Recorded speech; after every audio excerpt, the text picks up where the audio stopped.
Live. We're going live. We're going live. All right. All right. I think. Hello. Hello and welcome, everybody, to this live stream. Do I know if it's working yet? I have no idea. Question mark. The camera is running. Looks like I have no audio. It appears that I have no audio. Is the audio working on my microphone display? Here it shows the microphone is working. You can see the line level. There it is. When I'm talking, you can see that I'm getting a signal there. However, on my YouTube stream window, there's a little microphone with a incremental bar, and it shows like no lights there. Zero lights. Just hold on. I need to get the audio. I need to get the audio working. The hell is going on here? Let's see if it's coming up on the telephone.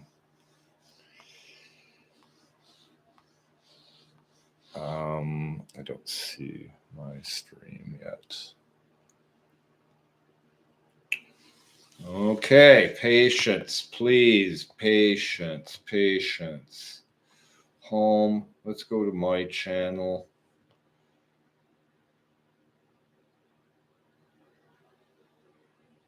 What? Why? Okay. That's good. Okay. Why is it doing these things? My channel.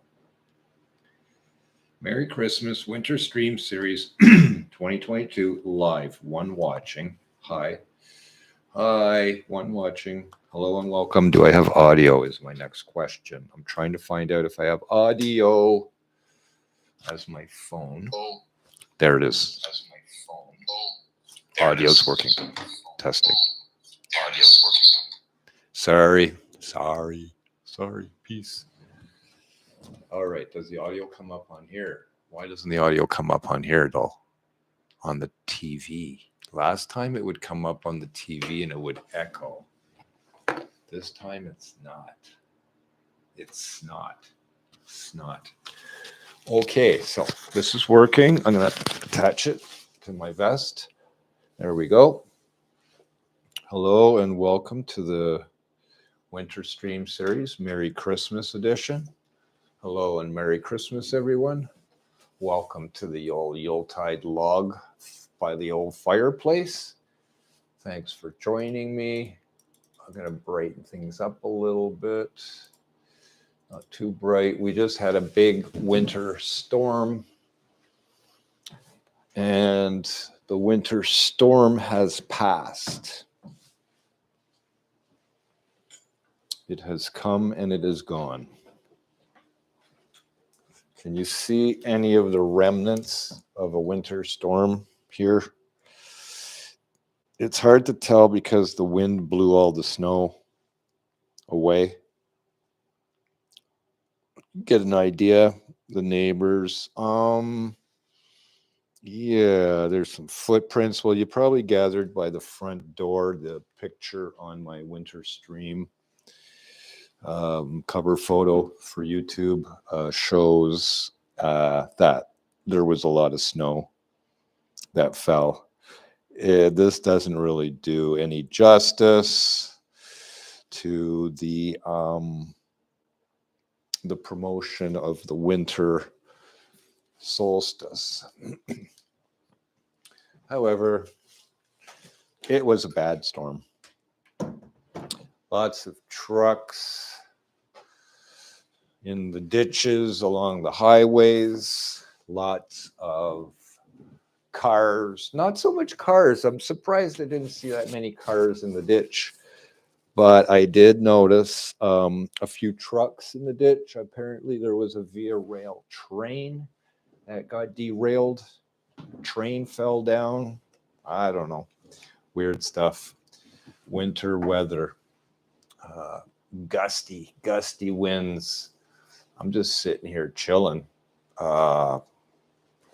Inside temperature of this space is, I set the thermostat to 18 Celsius, and it's fairly chilly.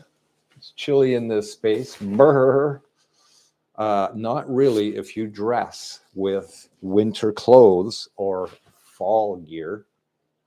You could be somewhat comfortable. I have multi-layers on upstairs and downstairs. I wear long underwear along with what you saw me, jeans, and upstairs similar layers of long underwear combined with sweater and vest and hoodie and vest. So yeah. And then I just keep comfortable by being in this place, in this space at those temperatures. I'm playing around with some of the settings on the camera here. It's brightening things up. I can change to different film simulations, profiles like this, black and or white. This one's called Acros, Fuji's nomenclature. White balance auto, color temperature is at 2550K. Yeah, so digital zoom is on 1. I have a manual zoom here, which works pretty good. You can see my bicyclettes sitting there at the ready. I sit on various things, and I sit on this chair, wooden chair over here with the cushion. I also have my yoga ball that I sit on right there. This one is a TheraBand Pro Series. Oh, whatever. It's the blue bolt, 75 centimeters, 30 inches. But this ball lends itself nicely to posture. If you want to see some posture, it lends itself to good posture. It's comfortable. You just sit down and it's really soft and comfy, and it's supportive. It's supportive. You do have to have good balance to sit on these balls. But yeah, and otherwise, it can be a play toy. It doubles as a basketball. And for those diehard athletic types, you do have the ability to do some flexing and stretching exercises. It is a versatile chair. Oh, and it's a musical instrument.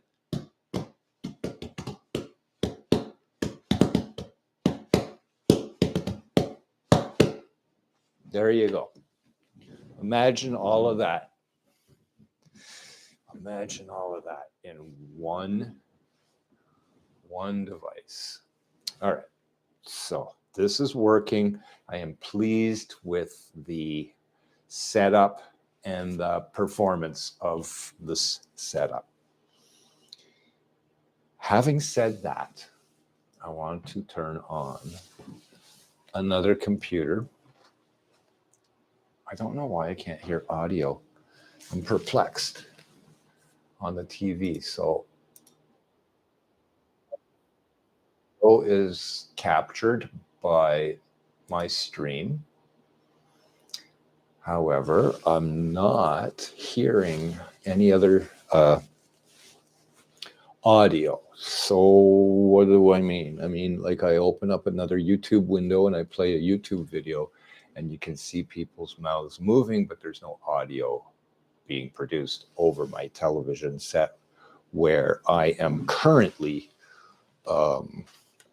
watching this live stream, monitoring this live stream from here. So I am curious why the audio portion is not working, because in the past it did. That's the audio. Now I have another PC sitting down there on the floor, the black box in front of that, behind that milk crate heater. Right there, that guy right there. Yeah, that one. Computer. I'm going to turn that on right now. That PC is going to get fired up. Oh, let's open up the curtain to the outside world, and you get a washed out image.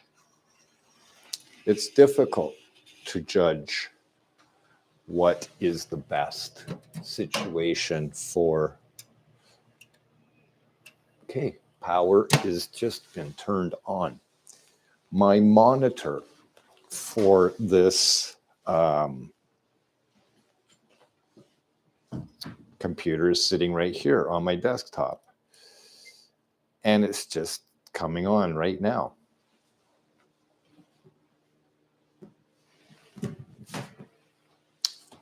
This computer is an older Windows 7 PC. The one that you see beside the monitor is actually a Windows 11 PC. I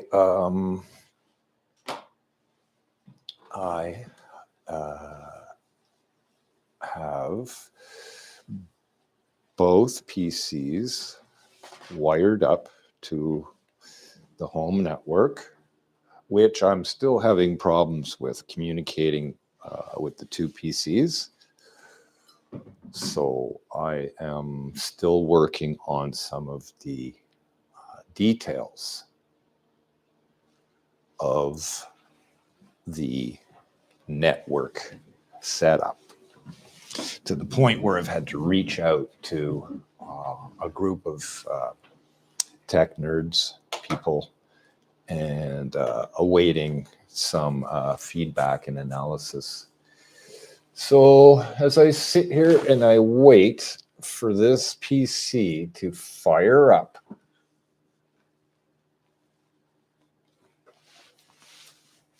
this is my keyboard for that PC. This is my keyboard for the Windows 11 PC, which is right here.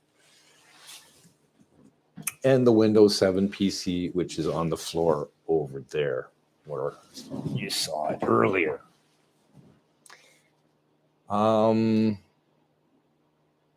Okay, audio is good. Image is good. This PC is super slow. Oh, I just had an error message. You just saw the screen flash. It's going to reboot. It's probably going to lock up. And maybe not. Oh, it's going to ask me the question to start Windows normally, or there it is. There's the question. Got 25 seconds to answer it, but of course I'm going to answer it as start up as normal, as I usually do. As I usually do.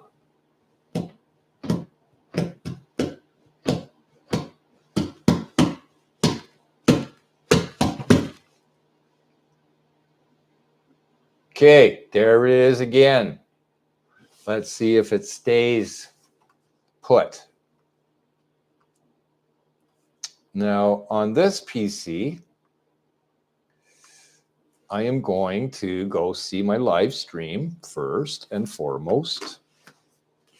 Oh, the Windows digital sign driver is required.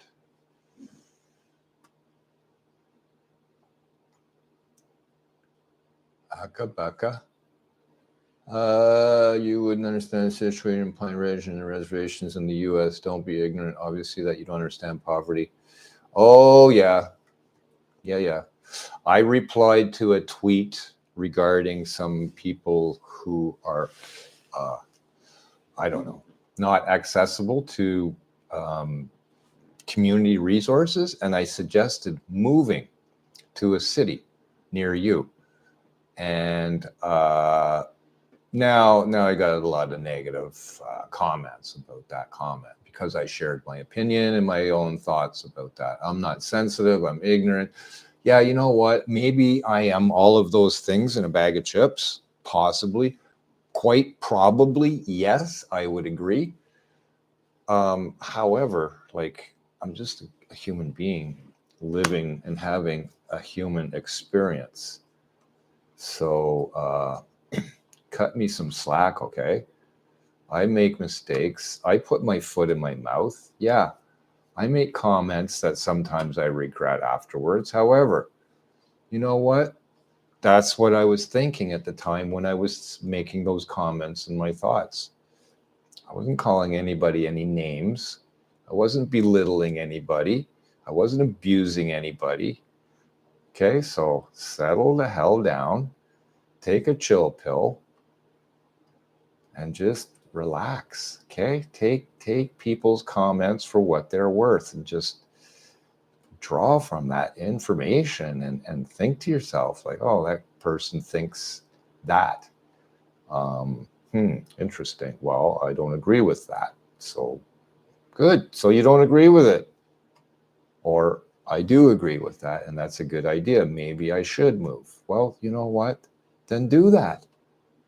It's just a thought. My thoughts. I'm just looking at my Twitter feed here real fast. Okay, so I got some of my music that plays here. This is my audio, which is on the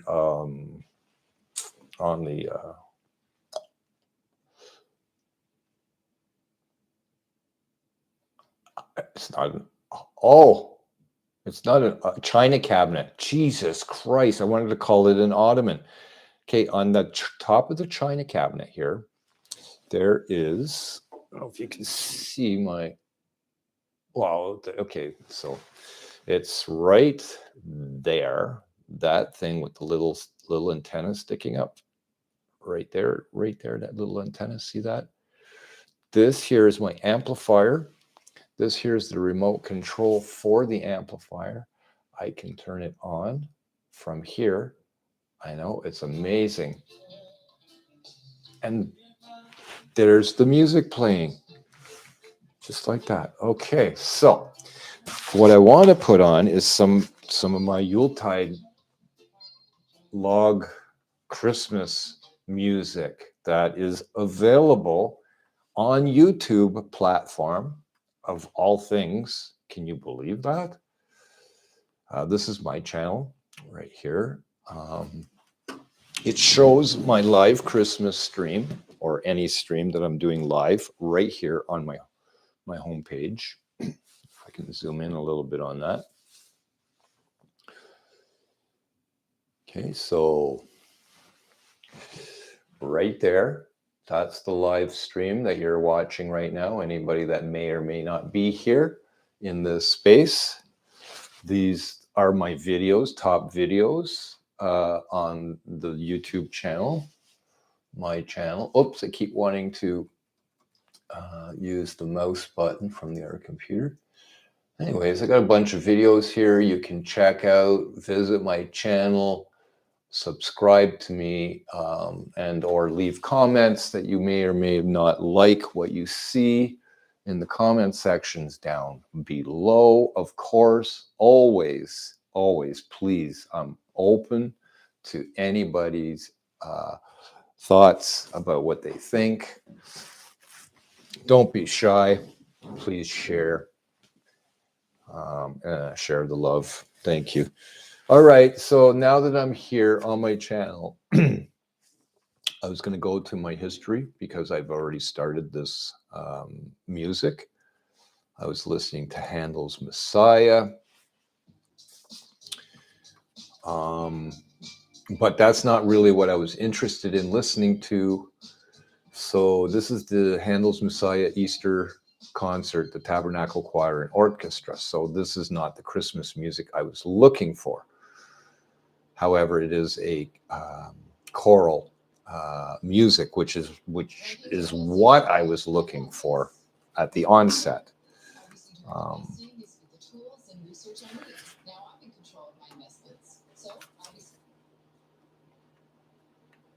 St. John's College, Cambridge, live HD. Now, I would like to see something live from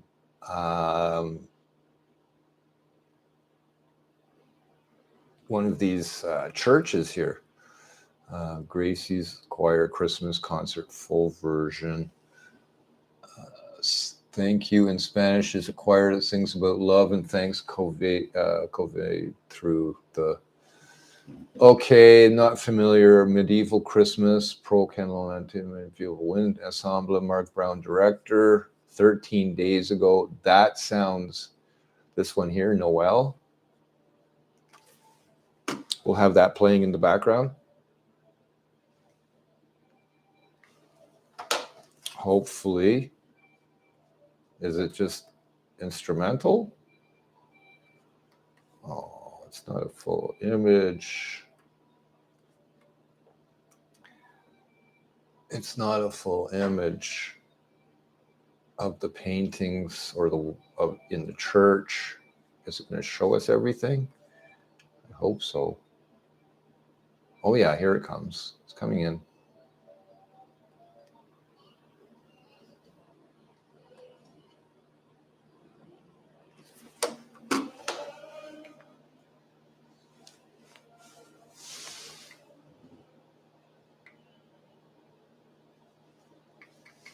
Okay, what's going on? You're telling me that's maximum volume?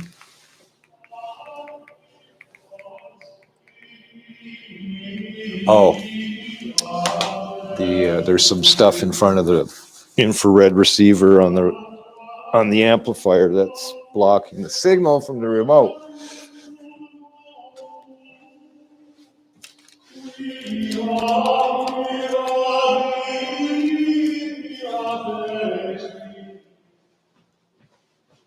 Okay, you might think, oh, that's really weird.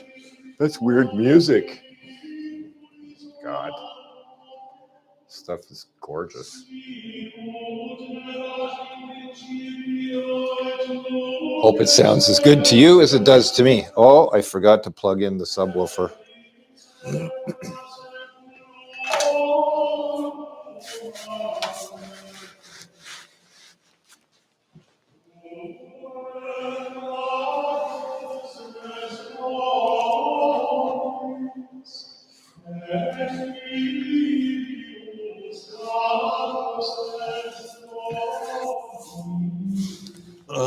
Okay, this one here. No, this one.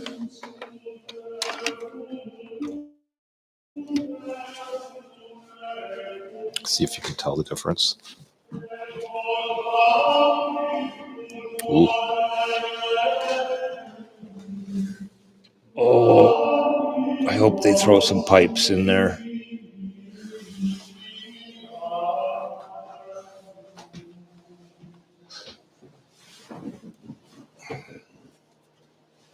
Beautiful artwork, though.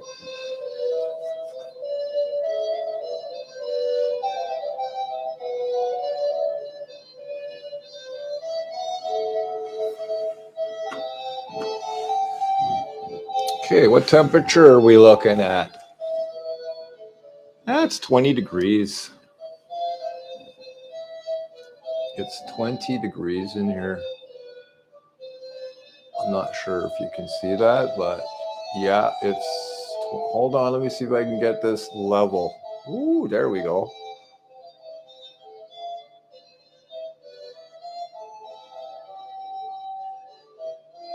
Let's see if we get color. Okay. How about yellow filter? Yellow filter. Does that make a difference? Red filter. Red. You should be able to see red. No. Can't see red. So green filter. There's green. Can you see anything green? No, you can't. Like, what is going on? This Acros filter is not. Everything is sepia, classic.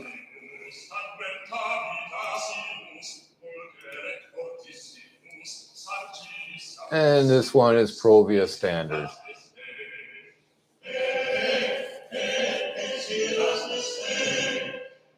Okay.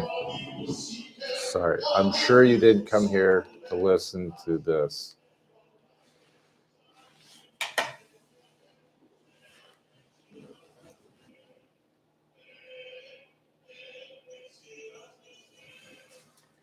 Okay, so the live stream, the winter stream, the Christmas stream 2022.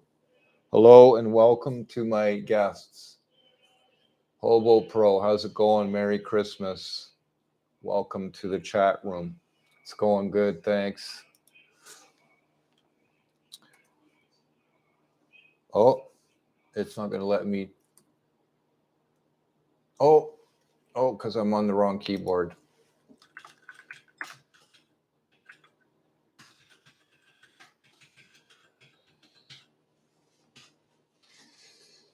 Oh, yeah.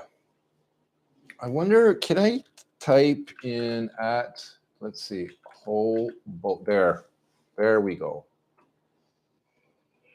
Oh, I did it again. Wrong mouse. Too many mice.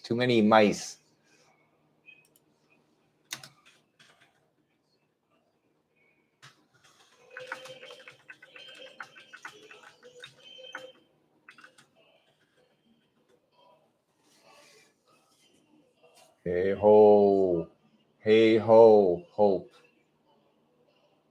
Hobo Pro, hey, hope Santa is good to you. I hope Santa's good to a lot of people. There are a lot of deserving people, and I am definitely not one of them. I got coal for Christmas this year. That's not true. I didn't get coal. Hey, now that there's color in the thermometer, I wonder if anybody can see the range of the fluid there. Yeah, 20 degrees. That's the temperature in my space, which is room temperature, evidently, or fridge temperature in the danger zone, apparently. Yeah. So, but it's a comfortable temperature for me here. What's that glare on the TV set? I'm wondering. Right there, that little spot right there. What the fuck is that from? Is that the TV? Is that the sunshine shining from outside? Where's that glare coming from? Oh, yeah. Okay, so it is coming from... It's coming from a spot... Whatever. The windows. This will brighten things up in here a whole bunch real fast. I was hoping for some different Christmas music. As much as I like this, a medieval Christmas, it's not what I was hoping for. Does the back button work? Yes. On my keyboard, there's a back button, and it worked. I pushed it. This keyboard here, Logitech, it's the K600. I bought this to go with my, not this monitor. However, I did buy it to go with another TV set that I was going to use this exclusively with. And as I got into the keyboard, and it's got a mouse pad built in, it's got arrow key control, 2 different spots here, mouse button, right click, left click, home button, a bunch of other user-friendly features here. It's missing some buttons, and it's got some buttons that I never use. The volume control works on here. It's pretty good that way. But otherwise, this keyboard is kind of glitchy, temperamental, and something to get used to if you want to use it as a performance tool. And yeah, so I got a thought for the day from my buddy out west. It's a Merry Christmas one. I've already sent him Christmas cards, digital Christmas cards. Now I want to give him a thumbs up. There it is, thumbs up. I've read it. Thank you. It's nice to get a notification when you get a notification saying that you've received the notification. Now I see I've got email. Oh, somebody answered my question on the Microsoft community regarding a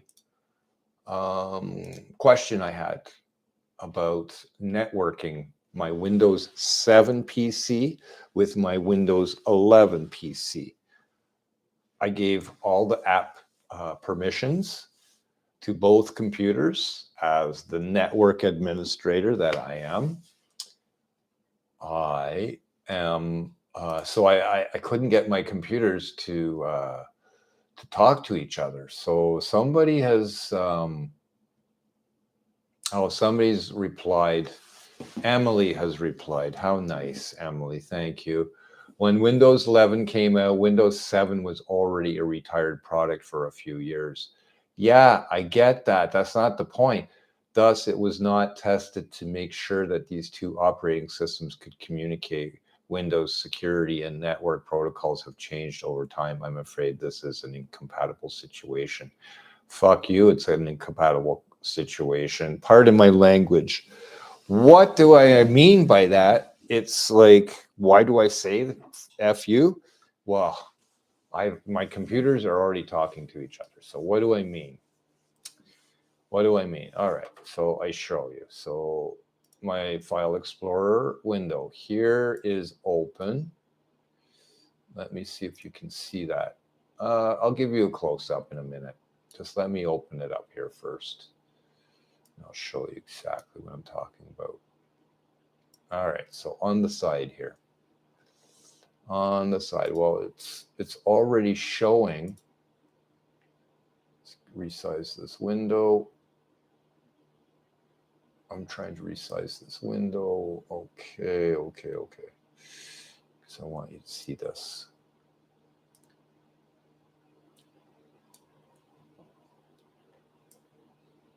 All right, top chat, all chat. Don't tell me that I have fucking pornographic texts or messages in my chat feed here. No. Okay, good.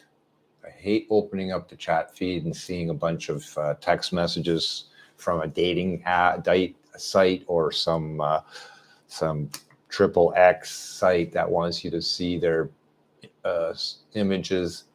And I'm like, what's that doing in my chat window, my live chat? I thought YouTube had some filters or whatever to protect me and other people from that content. It's good to see that's not there when I open up my chat window. So the File Explorer window is open, and this PC, I'm going to get closer now here. I'm going to show you the details.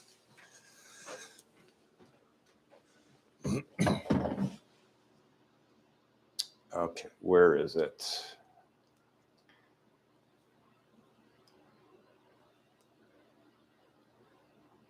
Good grief, really? I hope that's not out of focus.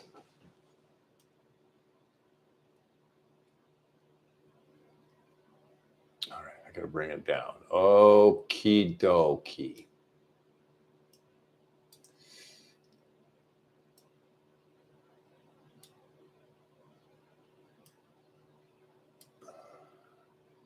I'll make this a little bigger.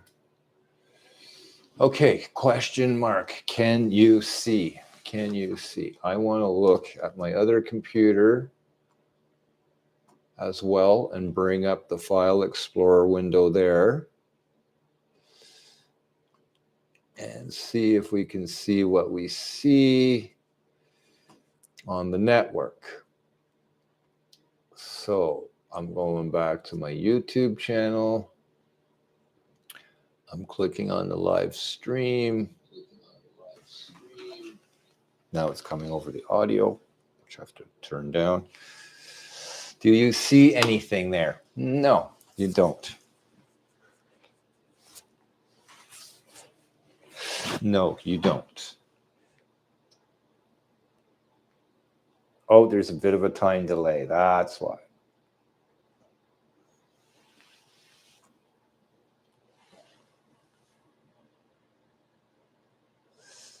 Okay, I'm going to bring that down now.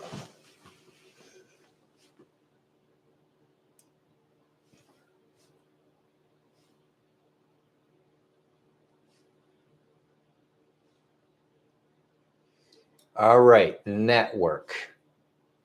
You can see network is there. And that JDE 2017 PC is here. I just clicked on it. You saw file folders open up. C, D, E, F, G, N, and users. All of these hard drives exist on my Windows 7 PC, which is on the floor over there, right there. Okay, that's my Windows 7 PC. And it shows the file folders. And from all accounts, I can see that I have access to these file folders, which I've given permission on my Windows 7 PC as a system administrator to file share these drives with anybody on the network. Right here, this is my network. Computer, see, it shows it as being there. My computer is there. The computer sees it. Come on, baby, you got to focus for me. You've got to focus for me. Don't mess me up here, please. Okay. So, JDE PC, Windows cannot access. Now, I know you can't see that. You're going to see it now. You're going to see that right now. If I can get the contrast to kick in.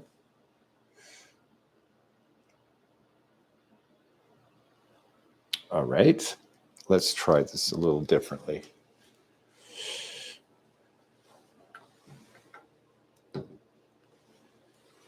There we go. Windows cannot access this because there might be a problem with my network. To try to identify and resolve the problems, click on diagnose. Well, I've done all of that. I've gone through all of this already. It is goddamn annoying. I am sick and tired of it.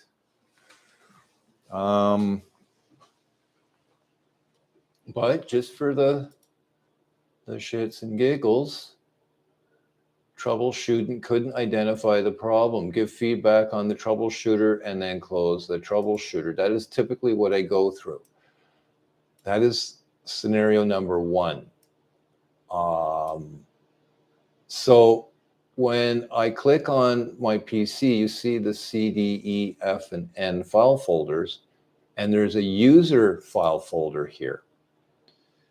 Well, okay, so I can click on these. I have no access. I can click on that. I have no access. I click on everything except for the user file folder. All of a sudden, I have public file folder.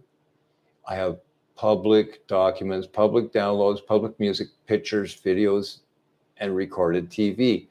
Those file folders are also on my Windows 7 PC under the operating system on the C drive. So when you go to the C drive on your computer and you click on users and you scroll down where it says public, those file folders are accessible by the Windows 11 PC.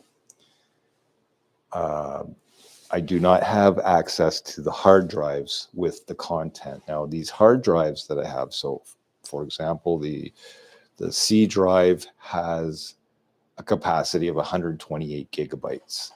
It might not even be that. Yes, it is. It's 128, and it's an SSD. So the operating system resides on the SSD, and I don't use it to store any media. I have a D drive, an E drive, an F drive, an N drive. They are multiple gigabyte drives. One of them is a 1 terabyte drive. Another one is a 2 terabyte drive. Another one is a 500 gigabyte drive. I forget what they all are, but they add up to terabytes of data, which will not sit on the 128 gig SSD that my operating system resides, and where the user public folders are accessible from. And I'm not about to start. Okay, so why am I talking about all of this? I want these two computers to be networked together for a particular reason. I want to be able to transfer the data and the files from my Windows 7 PC, which is sitting down there on the floor behind the milk crate heater. I want to transfer the files from this PC to my Windows 11 PC that's sitting here on my desktop. You may notice already, or not, but I do have a network cable, an RJ45 cable connected, hardwired from the Windows 11 PC to the Windows 7 PC over here. It's all hardwired in there. So that is supposed to facilitate some ease of an Ethernet connection for me to be able to transfer files. Okay, so that was the Windows 11 PC. Now, from the Windows 7 PC point of view, I hope you understood what I was saying. You might not. It doesn't make any sense. So on this computer, I'll open up the File Explorer window here. And can you see it? You can't see it. Okay. Let's get a little closer. Let's make some adjustments. My tripod. Angle. Not sure about the contrast. Can I use my digital exposure? That helps a little bit. All right, where is it? Okay, there we go.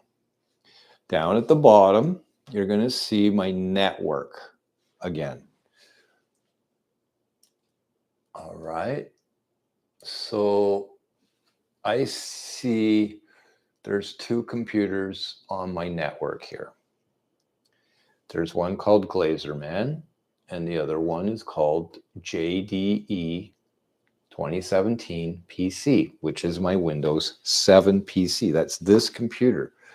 That's this computer. This is the JDE 2017 PC. That's this computer right here, the one that's sitting on the floor on the floor over there, the Windows 7 PC. That's that computer. The one that you see the fans turning here, this is my Windows 11 PC sitting right here. That's a 6 terabyte hard drive sitting there connected to this Windows 11 PC. It's waiting to receive data from my Windows 7 PC that you can see sitting right here. So when I click on Glazerman, which is my Windows 11 PC,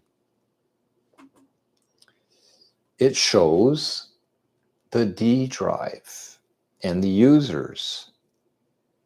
The D drive is this Western Digital 6 terabyte drive, which I've given permission to from the Windows 11 PC to the Windows 7 PC on my home network.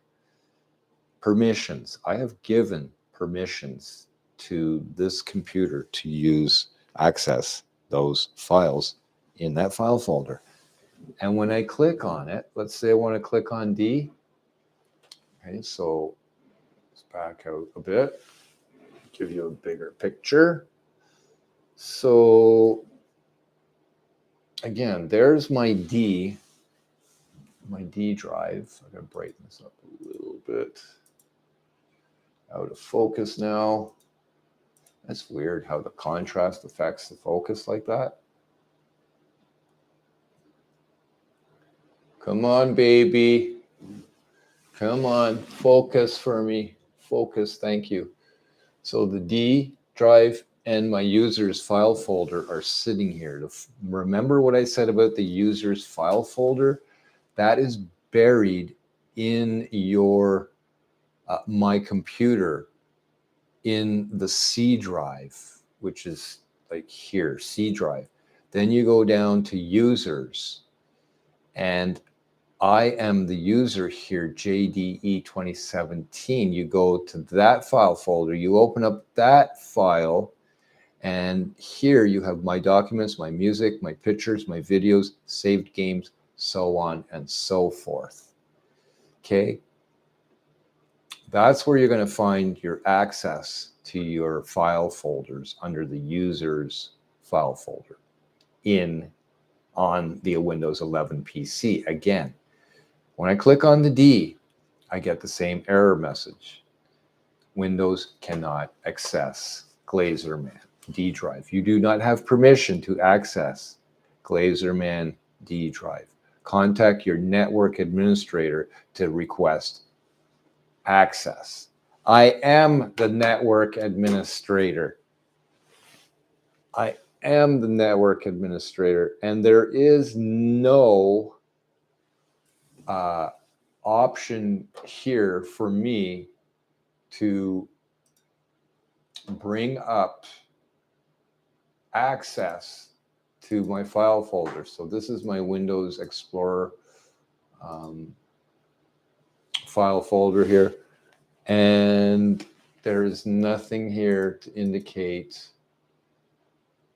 So you saw on the Windows 11 PC that on the Windows 7 PC that both people are mentioned in the network, Glazerman and JDE 2017. On the Windows 11 PC in my home network, it only shows JDE PC. So I don't know. I'm curious. I have access to the computer. Yes, sort of, kind of, very limited capacity through the user's file folder. But that's not the typical shared access that I've had in the past. Not with this computer configuration, not with the Windows 11 and the Windows 7 PC. The Windows 11 or the Windows 7 PC only has Service Pack 1 installed, not Service Pack 3. With the Service Pack 3, I don't know if there's added updated files that allows the Windows 7 platform to communicate and access shared file folders on different platforms, different operating systems. In the past, I've had my Windows XP and my Windows 7 computer talking to each other. No problem, full access to all the files in all the hard drive spaces. This is the first time that I've networked a Windows 11 PC to anything. So I'm not sure how it all works. Anyways, just saying, it is a nightmarish situation. Not really, but it's just annoying. These are desktop backgrounds. This is my camera control. Brightens or darkens the contrast. And otherwise, I'll open up this window again. Here you can see the monitor. It's like an echo. See, that's like a mirror. You know how a mirror, you look in a mirror and there's two mirrors?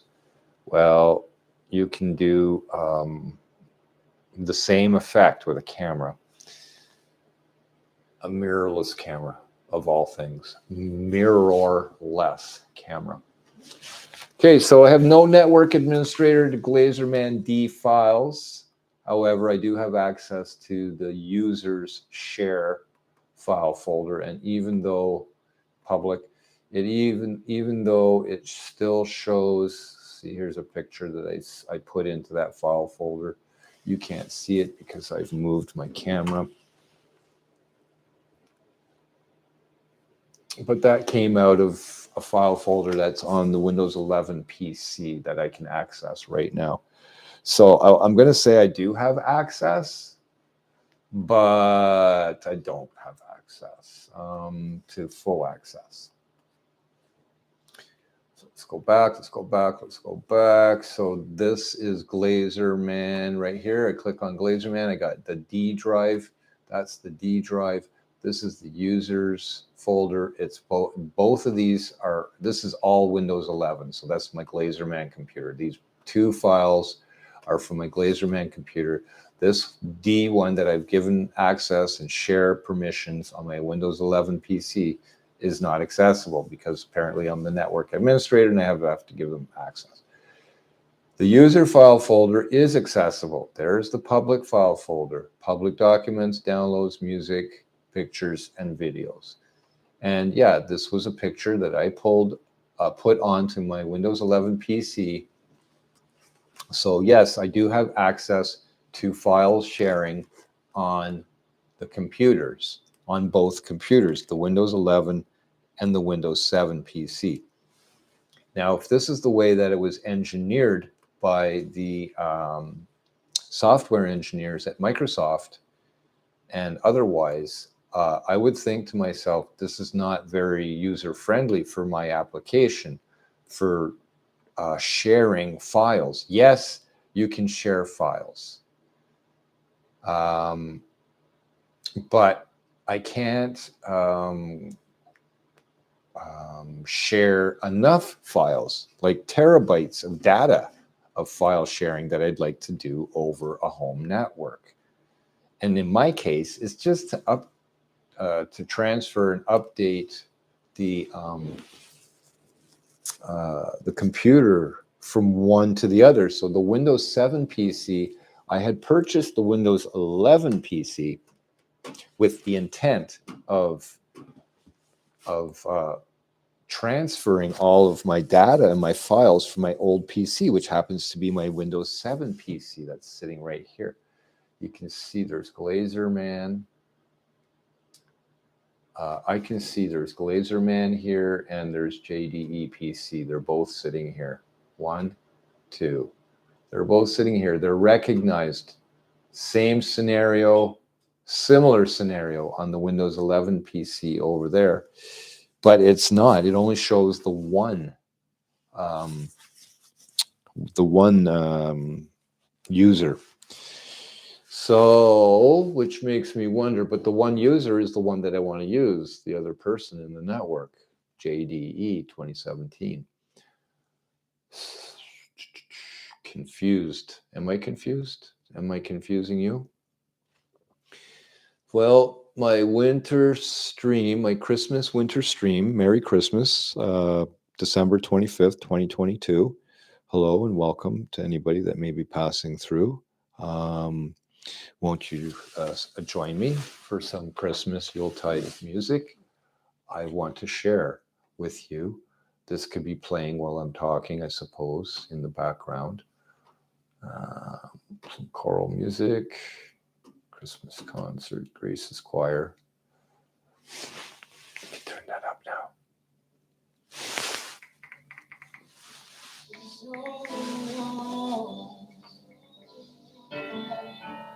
Since you felt like your feet were on the ground underneath you, barely holding on.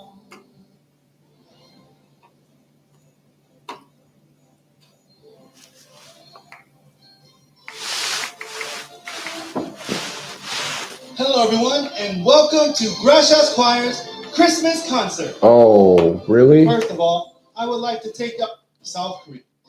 Korea. First prize. Now, Brett, I didn't know. I didn't know they celebrated Christmas in Korea.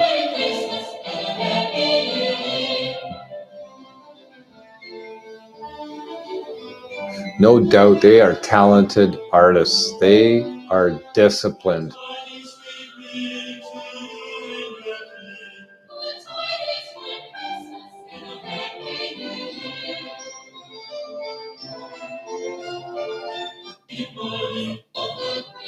I like it. But again, this is not what I'm looking for.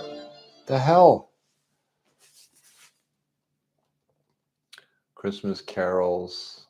No, I want choral music. I want Christmas choral music. Is there not any Dallas Symphony Christmas Celebration 2014? Is there nothing new? There's the Tabernacle Choir singing "Oh Holy Night." That's a classic. Vienna Boys Choir, that one too. That was last year though. I like the, okay. Oh, I like the pipes here though. Oh.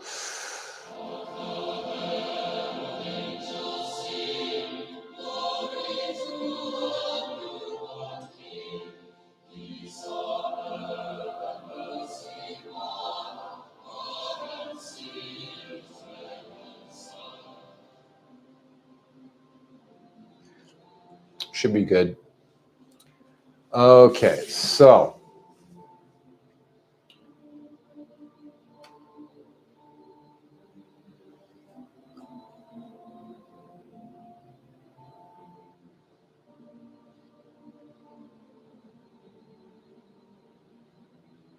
really,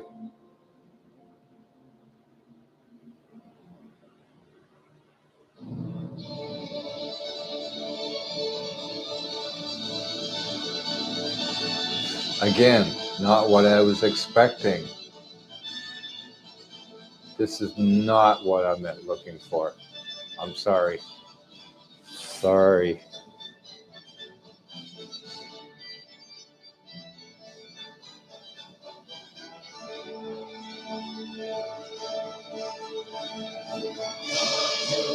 No. Okay, come on. Wait a second.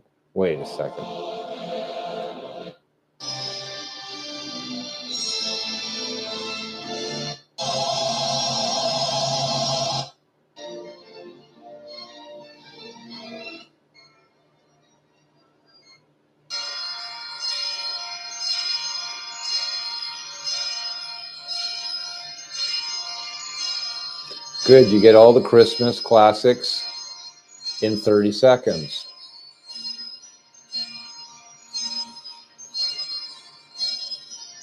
Can you imagine getting knocked in the head by one of those bells?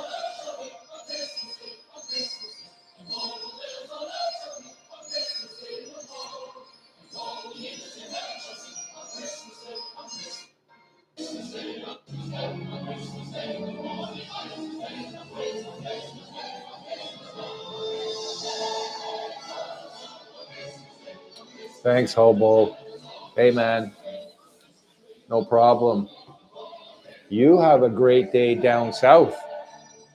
Aren't you down in California or something like that? Mexico?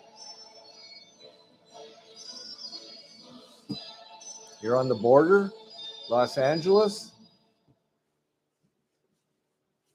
You're You're living in one of those border town communities,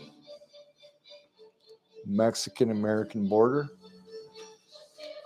I'd love to live in California. Probably Northern California. Apparently, Northern California is on the same latitude as where I live in Ottawa, Cornwall, Ontario, is at the same latitude as. That's not true. I stand corrected. It's actually Windsor, Ontario. Windsor, Ontario is the most southern point. Leamington, Ontario is actually the most southern point. Windsor, there's a border crossing to the States there, which is close to Leamington. It's probably 20-minute drive or something away. But yeah, you can go to that part of Canada, and even more, it's the more unique spot because it's the only place in Canada that you actually have to travel north to go to the States. It's a fucked up situation, I know. But in Windsor or Leamington, Ontario, it's the same latitude as it is Northern California. So you're in the state of Northern California. I'm in the state of Northern California when I'm residing at Windsor, Ontario. And I have in the past. I've worked and lived in Windsor, Ontario, actually Amherstburg, Ontario. I used to work on the Coast Guard's boats there and Canadian Coast Guard and icebreaker class. And we used to take care of the lighthouses and the buoys, break ice, buoy tendering, what have you. But anyways, so there you can see a little bit of snow outside. You might not have snow in California, I don't know, or Mexico, unless you go in the mountains. Excuse me. But yeah, there was a lot of snow. You can see it hanging down off the gazebo here. Porch covers, not a gazebo, but all the snow that was out on the porch got blown away because the high winds, 50 miles an hour, sustained. Pretty intense. This is another view of my computer. I've got some pens, Sharpies. I have a pair of forceps that I use for doing little fine work here around the computer. I got some razor blades for cleaning purposes and cutting wires and doing different things with it. No, it's not for what you think it is. And yes, that's my computer on the kitchen table. This is where I work. This is where I live. This is where I eat. This is where I do my paperwork. Get a drink of water here. Thirsty. All this chatter about nothing.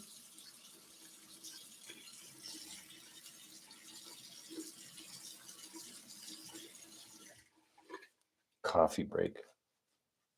Coffee. How do you like your coffee? So the front door picture, the cover photo on the YouTube stream was accurate for yesterday's snowstorm, the weekend snowstorm. It seemed to start on Friday and today's Sunday. So the sun came out briefly and it's cloudy skies. And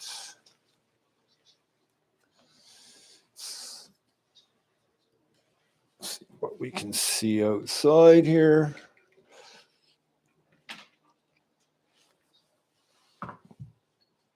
Give you some better viewpoints.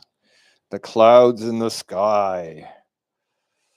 See, the clouds in the sky are moving. The winds are blowing them across the sky. The clouds in the sky. I was a poet and I didn't even know it. Hey, the clouds in the sky. You can name that poem, The Clouds in the Sky. There's 2 verses. I should have been a poet. Can you believe it? I missed my calling.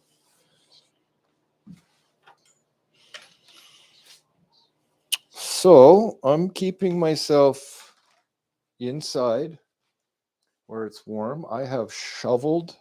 Oh my God. Have I shoveled the snow this week? Oh my goodness. Where did I begin? I began shoveling snow on Friday, I believe. I arrived at work. Was it at work? Yeah, I arrived at work. No, it wasn't at work. I was going to pick up a colleague of mine. We carpool to work. I pick him up. So I drive by his place. So he lives on a residential street in the city of Ottawa where I work. We work together as glazers, way up high in the sky. Way up high in the sky. Glazer men. Glazer man. Hence the name of my computer, Glazer man. I am a glazer and I'm a man. Anyways, I go pick up this guy, and on his residential street, the snow plows have been feverishly working all night long because the snow, the blizzard that blew into town on Friday night, Thursday night into Friday and Saturday and Sunday. So it started on Thursday night. And when I got there, I had to dig out the street at the entrance to the residential street from the main road. I had to dig out to get in. Drove down to my friend's house, sat and waited for him to come out. Got in the car, drove to the end of the street. I had to dig out the end of the street to get out back onto the main road because the snowplows have drove by, and the berm that they leave at the end of the street is significant. I'm going to say at least a foot high. I drive a small car, little 4-cylinder, low to the ground. Virtually impossible to drive through that unless you want to rip off your front end or something like that. Any case, get out of the car, shovel to get in, shovel to get out, get to work. Parking spots all bermed in with snow plows passing through the nights, pushing snow up against the sidewalk and against the curb where people park. And I had to get out and shovel myself a parking spot. Then at the end of the day, drove over to the girlfriend's place. Then had to dig out a parking spot over there for myself. Then had to help her dig out her front yard, her backyard, porch, access in and out of the house, plus parking, etc. Come back to Cornwall. Had to dig out my driveway to get the car into the driveway. Next morning, now it's Saturday morning. This is the day after the snowstorm, which is still ongoing. Get up, 6 o'clock, 5 o'clock. I'm outside. 6 o'clock, I'm outside shoveling. I get up at 5. I'm outside shoveling at 6 a.m. I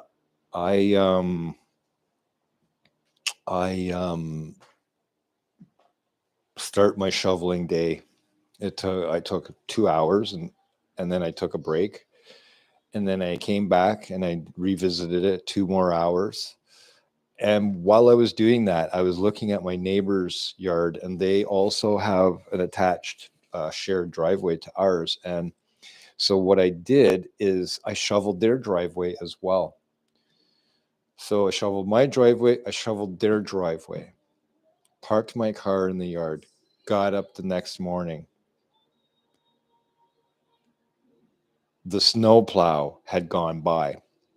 Again, another berm in front of my driveway, combined with snow activity, that more snow flurries had accumulated over the evening hours overnight. And and plus the drifting and blowing snow on top of that. I had to dig that out again. I could not believe that was just this weekend. That was this weekend. It wasn't even every weekend. It was the weekend before was a little bit of snow as well. And again, I had to do some digging, not as much as this weekend. However, it was enough. It was enough to say that I am tired of digging out snow. I'm tired of digging snow. I don't want to dig the snow. I don't like doing it. However, I do it. It's a form of exercise. It needs to be done. I don't use a snow blower. I don't subscribe to snow removal services where somebody shows up in their snow blower PTO attachment to their farm tractor that shows up in your neighborhood at 2 o'clock in the morning, waking you up as the neighbor gets his yard snow blowed by this tractor with the snow blower attachment. That is annoying to say the least. Um, it's one thing for somebody to get up at 7 a.m. and fire up their snow blower and to try to get their car out of the yard to go to work in the morning. You know, you don't have to go to work, or maybe it's your day off. I don't know. Shoveling snow, that's the least offensive as far as noisemakers are concerned. And in this day and age, in this new realm that we live in, I find it really perplexing that people have not accepted or adapted to the fact that the carbon footprint is a result of our human presence here on this planet, and climate change is very real. If you do or do not believe that, you have to give your head a shake.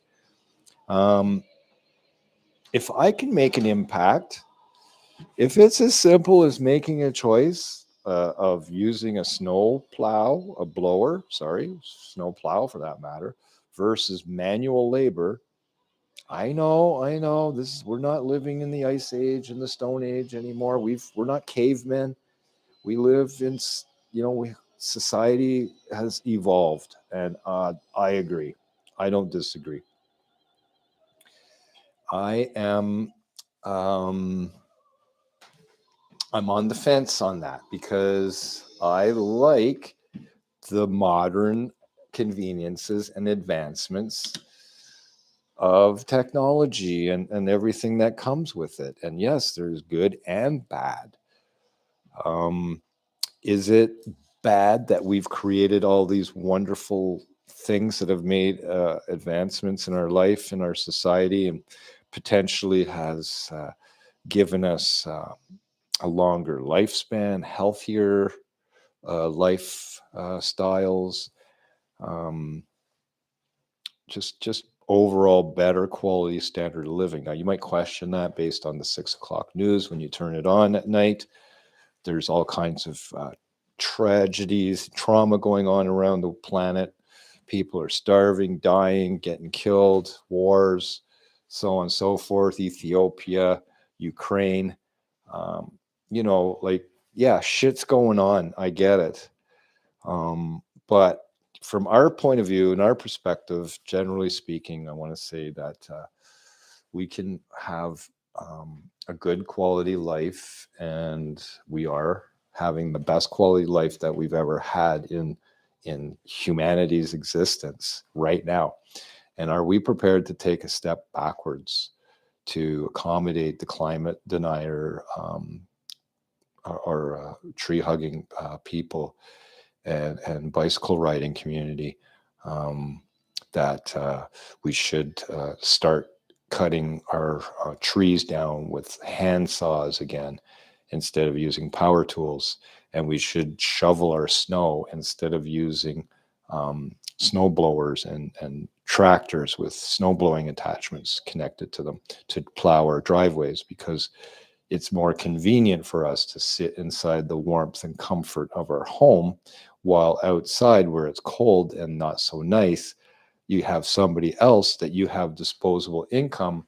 You pay for them to come and plow your snow, or you're so inclined you want to do it yourself, but you're going to go buy a piece of power equipment like a snow blower to do your dirty work for you because it's easier that way. And I get it. It's not easy lifting up shovelfuls of snow and multiple shovels of snow, not just one shovel. Seen the guy across the street. He got one of those big um, bucket. I don't know what you call them, but it's a big push thing with a big handle, and you just push it, scoop it, and it can dump it or slide it or whatever, but it takes big scoops of snow and you can push it like a sled up the hill and then dump it. Whereas the shovel, you have to kind of go, pick it up and throw it. You got that kind of a motion, or you can push it like a plow too. But this bigger scoop thing, that's a good idea. However, it gets heavy when you are moving wet snow. And that's what we started with on Friday. It started with rain, turned to snow, slush, sleet, and went to snow, and it became heavy and wet. It was very dense. And so I just did little shovelfuls. Make you big and strong. Yeah. Strong like bull. Strong like bull. That's the way I feel after I do a good shoveling. A good old shovel. Good. You get to see everything. Everything. Both PCs are running. You get to see me, the one and only. You get to see Christmas music and listen to it being played over my stereo that you see the speakers sitting here on top of the computer. This is a web camera that's connected to my Windows 11 PC. However, I don't use it. It's only 1080p res. My camera has 4K. However, this live stream on YouTube, max res, is 1080p 60, I believe, not 120, 1080 60 through YouTube. Now, having said that, you have 4K, 8K, 6K content being uploaded onto YouTube, which makes no sense because I believe the technology tops out at 1080p. However, you're allowed to upload that content. Does 4K content get streamed on YouTube? I think it does, but it has to be a recording uploaded. I don't think it's a live stream. I think the live stream is capped at the 1080p mark. I could be wrong. I could be wrong. I'd like to know. I have to do more research. There's too much stuff to do. I got 3-4 days off. I can do all my research.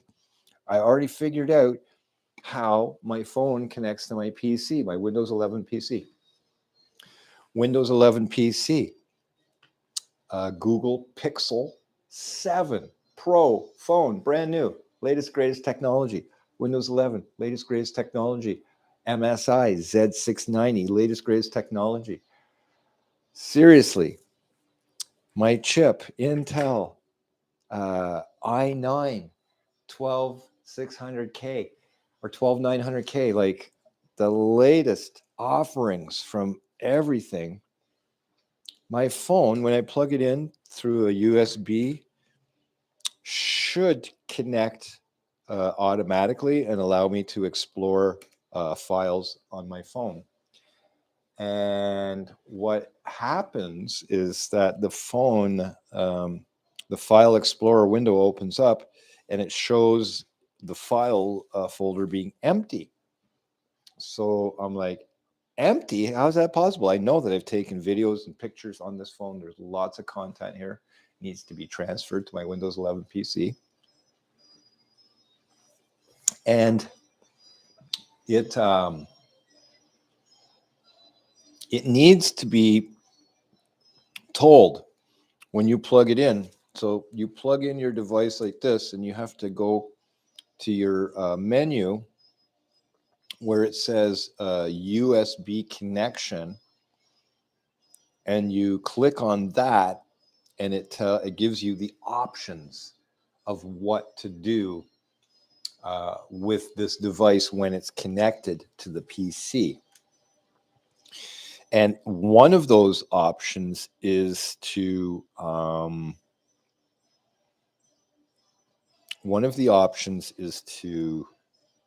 allow file transfers.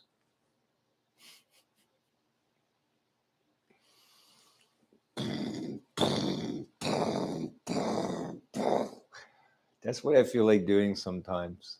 I spend a disproportionate amount of time researching this little bit of information.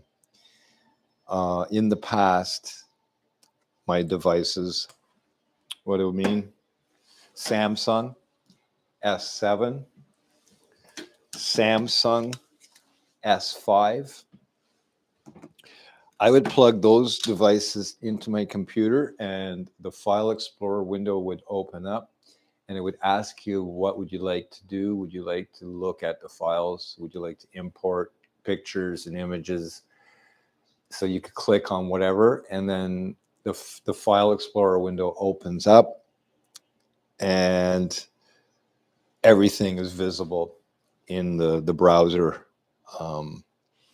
So now with the new phone here and the Windows 11 PC, and I plug it in, it doesn't have that option. It just, File Explorer Windows opens up and says file folder is empty, or the the File Explorer window open up and it shows you the device that's connected on the left-hand side of the window display, and you click on it, and then the window opens up and says this file folder is empty. So you can go through that multiple times, unplug the phone, plug it back in, unplug the phone, plug it back in, reconnect it, all of that stuff. But until you go to the menu item here that pops up on your notifications, it's a notification. And it comes up on the notifications. It says USB.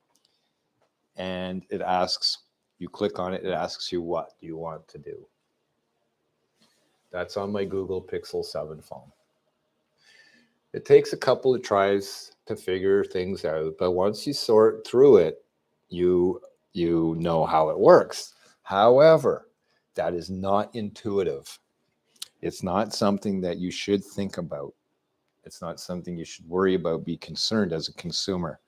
As an Apple user, people do not have to think about these things because they're not capable of thinking of those things. As an Android user, I like the technical side of the platform, and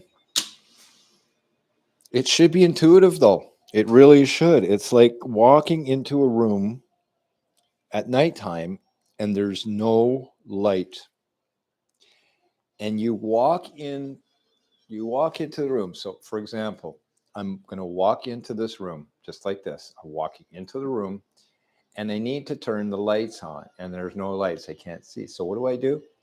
I go here on the side of the wall, right here. I go on the side of the wall. There's the light switch. There's the light switch. That's intuitive because that's where light switches are usually located. When you walk into a room, they don't put the light switch over there. They don't put it over there. They don't put the light switch there. They put it right here. As you enter the room, the fucking light switch is there. Can you believe that? Does that make sense or what? Similarly, so when you access software, computer programs, you open up a window, a browser, what have you, there are some intuitive mechanics there. The browser buttons, moving forwards and backwards. You got an arrow key to the left, an arrow key to the right. Like, duh, these are intuitive behaviors that people just adopt naturally. You don't have to research it. You don't have to Google it. You don't have to take a seminar. You don't have to go to school, to college for 3 years to get a diploma to know how to operate your smartphone.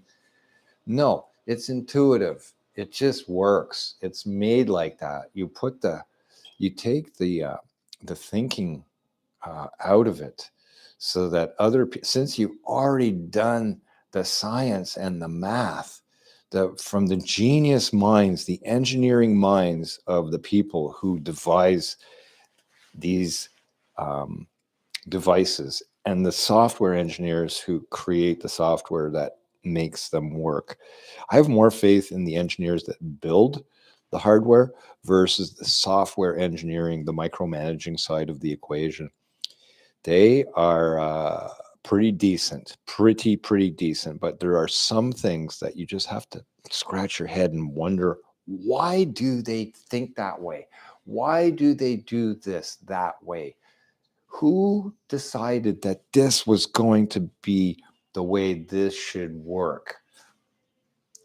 And I really hope that's one of the main reasons I bought this Google Pixel phone, was so that I could get past all of the thinking and let all of the metadata do the sorting out for me. So all of the people that are using these phones, all of the information is being gathered by Google, and they update their software based on the information that's coming in to Google on how the devices are being used. And to me, that is smart. That's what I want to have happen. I just want to be able to pick up my phone and it already knows it's me that's picking up this phone. It comes on, it sees my face, or it sees my eyeball. But facial recognition is a big boost, and I really like that on this phone. So yeah, you don't have to like type in a passcode. You don't have to put a fingerprint. You don't have to do a retina scan. The phone knows it's you. That's intuitive. That's smart. Now, if some of the other issues, for example, me getting stuck with the networking, or me getting stuck with the file explorer and the file sharing on this to another device, then they haven't figured that out yet. And I'm hoping that they're going to see my struggle, and they're going to see that I've pushed multiple buttons. I've tried to do different things to get that feature to unlock. It's -4 currently on December 25th in Cornwall, Ontario, if you can believe it. Oh, it says -5. It does say -5. But it's trending upwards, -4. Or maybe it was at -4 and it's going back down again. Yeah, so looks good. Weather, blowing snow advisory. Can you see any of that? Can you see any of that, sort of? If I'm not too close. If I'm not too close, and when I zoom in, you can still see it. All right, there you have it. Current conditions, blowing snow advisory. There's the weather by the hour, temperature. Now, when I look at my picture, it shows a mirror image, reversed image. I wonder if that's what the YouTube crowd sees. I don't think so. Still listening to some Christmas music playing in the background. Not what I was looking for either. I'm going to do a search for something a little more specific.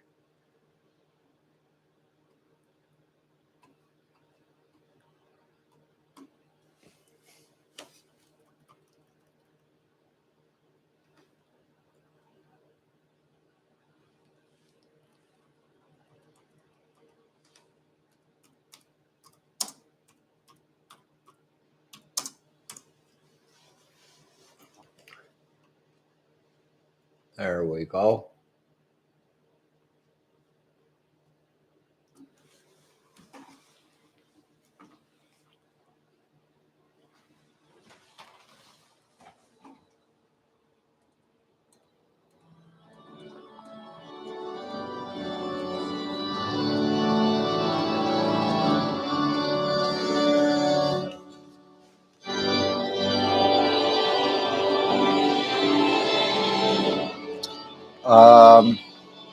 Yeah,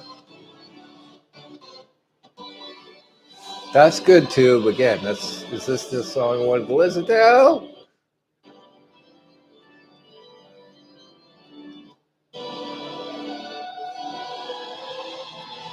name of the Father, and of the Son, and of the Holy Spirit.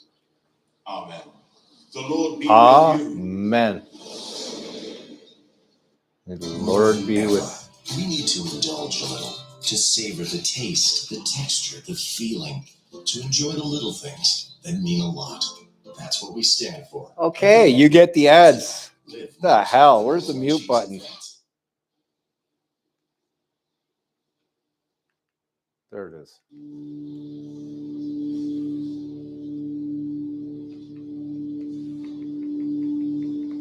Oh, good. Some resonant frequency.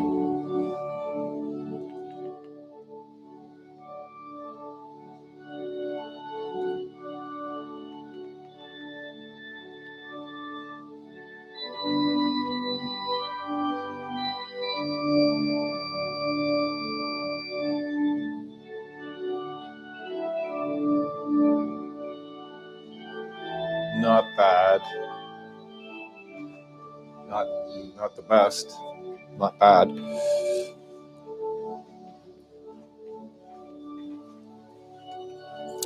Holy night. Stars are brightly shining.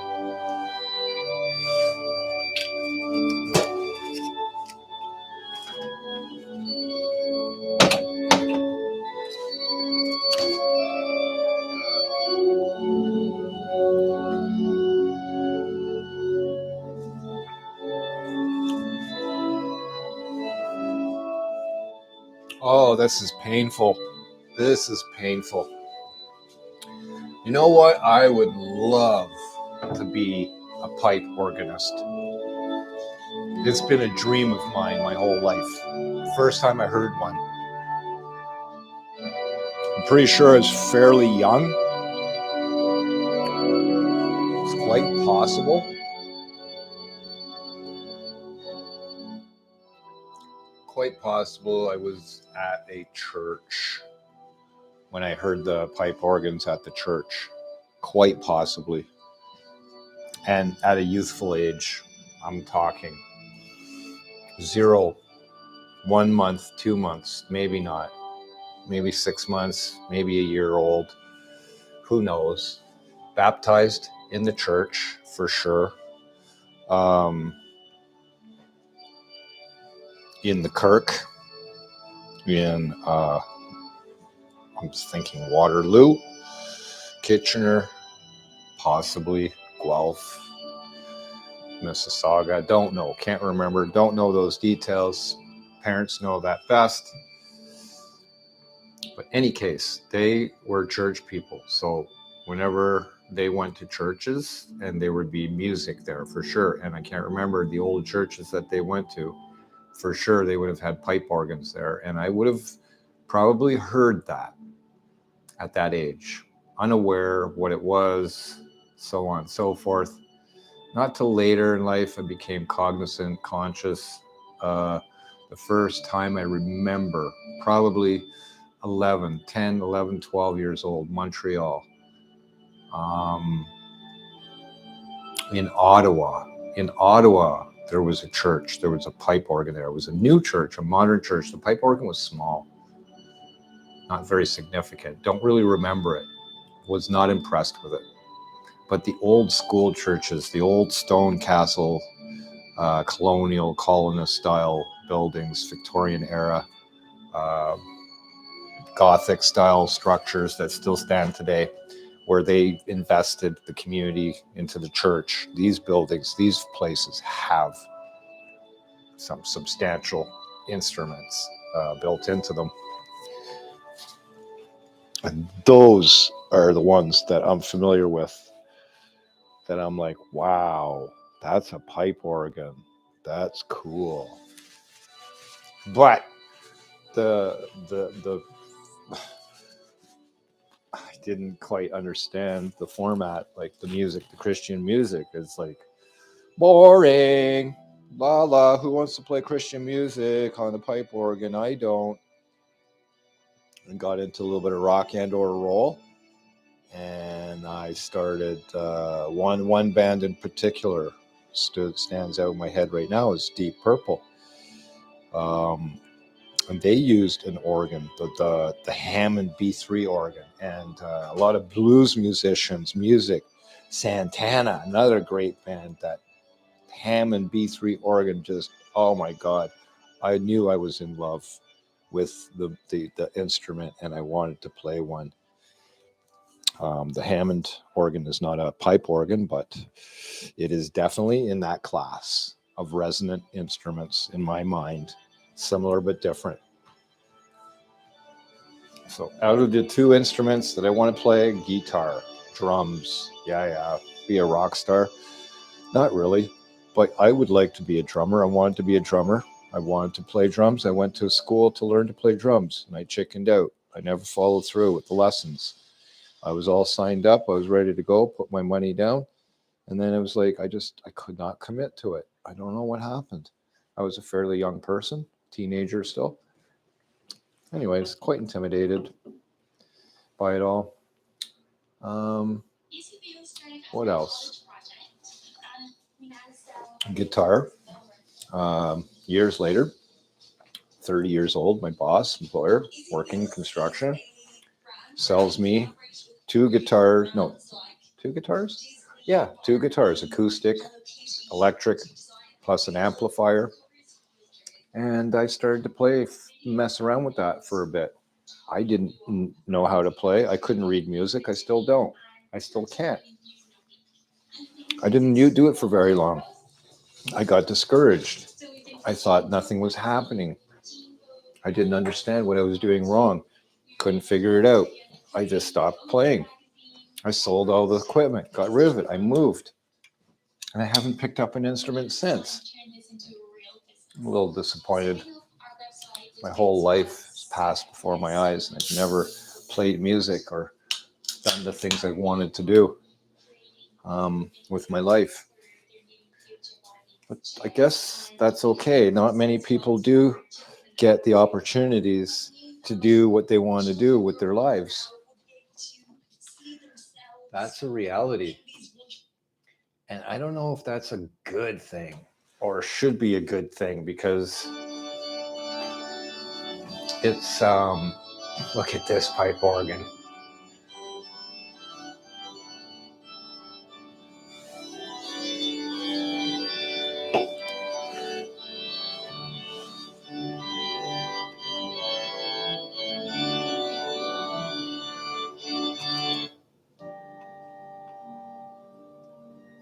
Oh my God, this is a series of songs. Okay.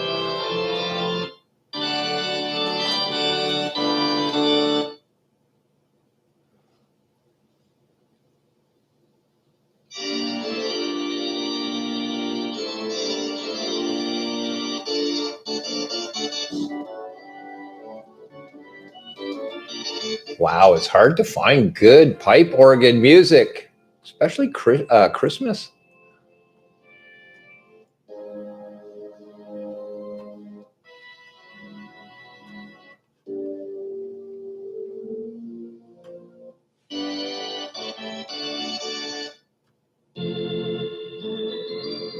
Oh, listen to this thing. There's the Hammond.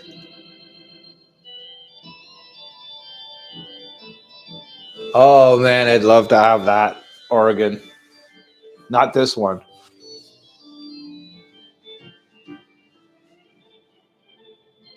There's the whirler, sir.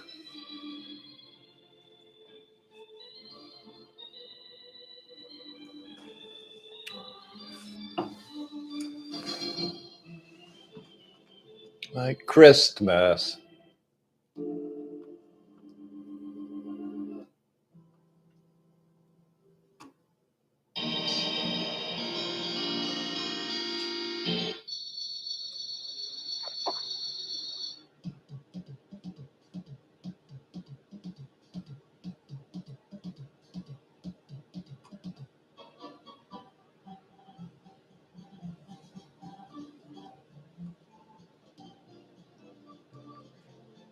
There's the ads. Oh, for the Kimball.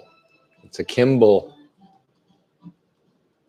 These are ads to buy these organs? Wow. Kind of makes sense.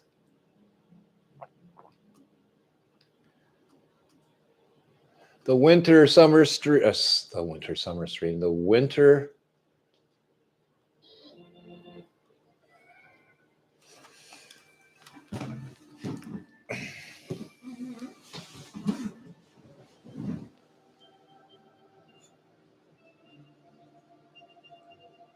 Hello. Hello. Hello. Where the fuck am I? Where the fuck am I? I'm right the fuck here. All right.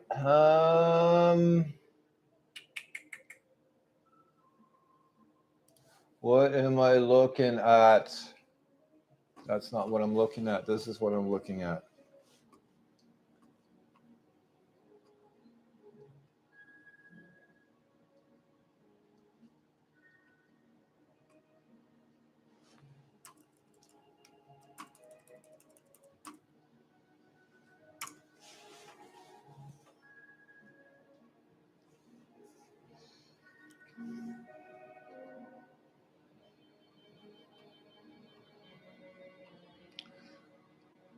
Cambridge. Choral Classics from Cambridge.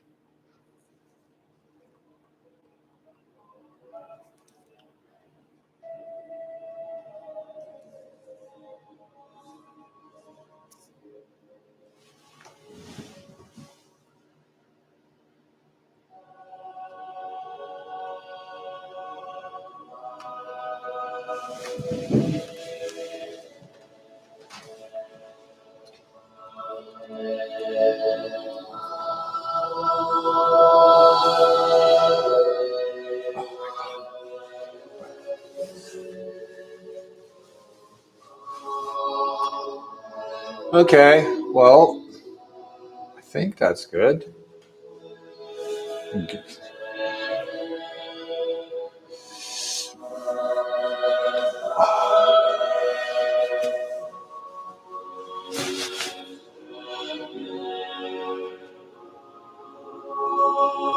Yeah, all right, that's good.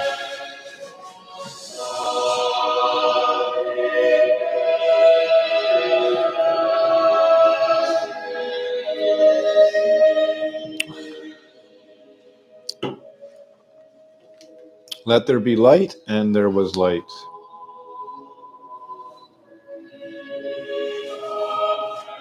What does that light look like from an outside point of view? Inside, outside? Well, it sure brightens things up. For sure, for sure. The clouds in the sky.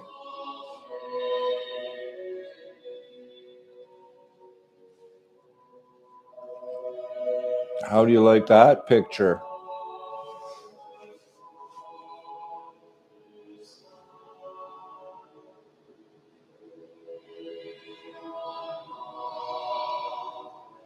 It's a snowy day.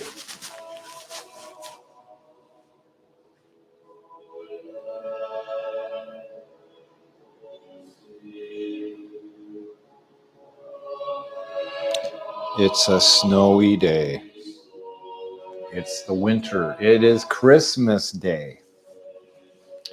It's a day of reckoning. It's a day. Another day, like any other day. Just a day. Happens to be a Christmas day in 2022. On a winter's day. In a province. In a country. Where it snows. Where the weather is inclimactic. Inclimactic. It changes. It varies from one extreme to another. One day you can be having rain. The next day it cannot be raining. One day it might be cold. The next day it might be hot. You just never know.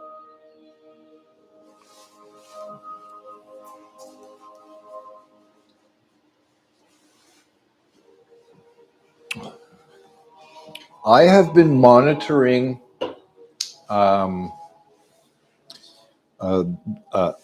this vegetable's life from the day it was conceived, born. I have been tracking this vegetable for some time now. And it is a tomato. It's a tomato. It used to be a lot larger. It used to be plump and juicy and ripe, but now it's all dried up and shriveled up and crusty. And I took pictures of it every day through its life as it would shrivel and shrink and turn colors. But yeah, this tomato, it's been 1 year to this day, and that's where this tomato sits after 1 year. That's exciting, isn't that exciting? That used to be a tomato. I know it's hard to imagine, but um, there it is. It was a tomato, and now it's not.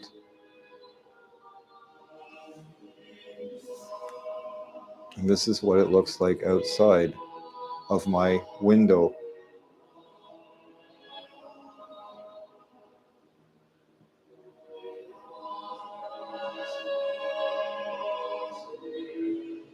It's a winter's day, the day after.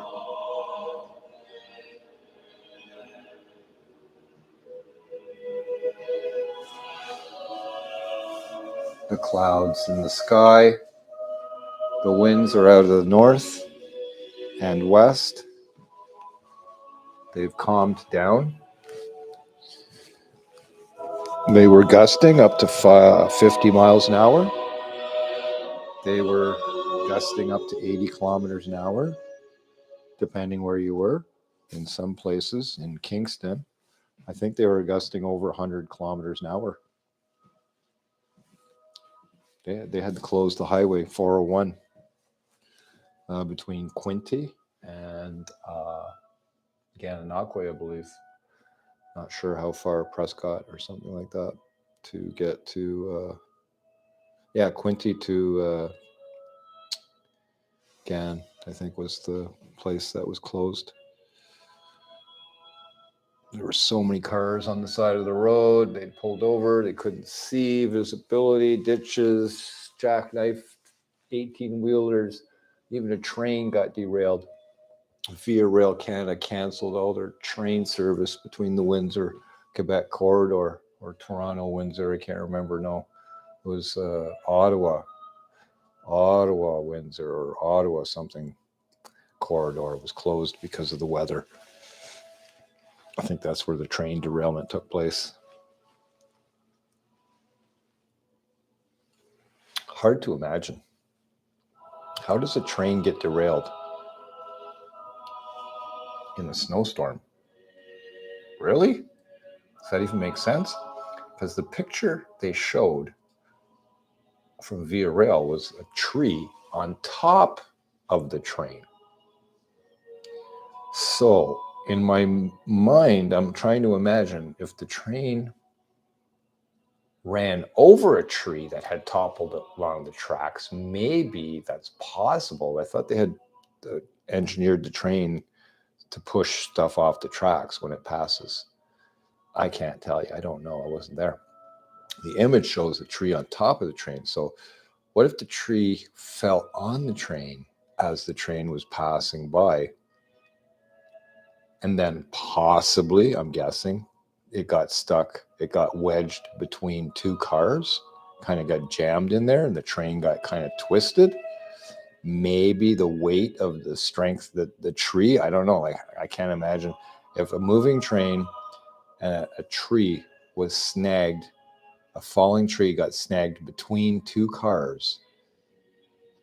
Would the train keep moving and snap the tree off of its root like a twig?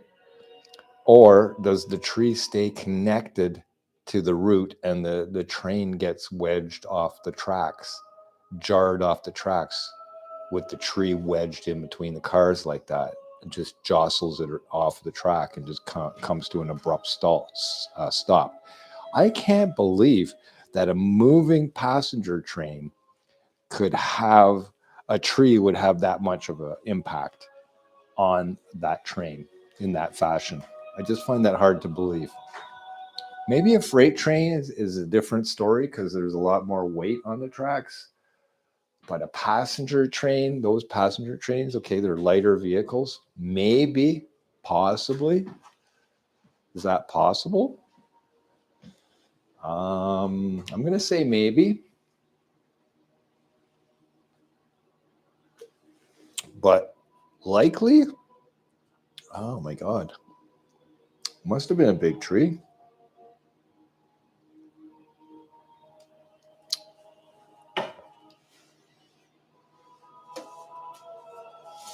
So, this is my Christmas stream coming live to you from Cornwall, Ontario.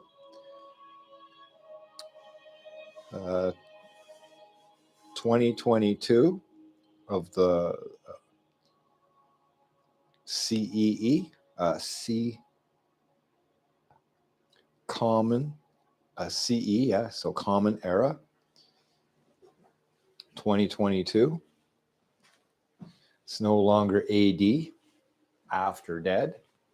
It is now known as the Common Era.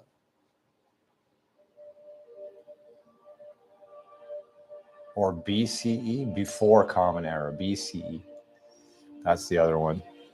So it's not BC anymore or AD, it's BCE and CE.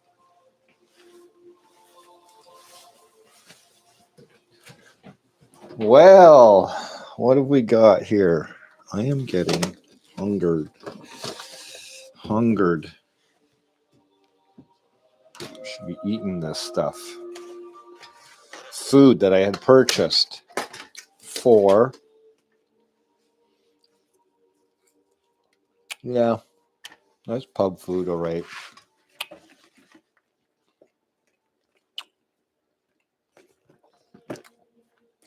Chicken tenders from Farm Boy.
Here comes somebody down the street.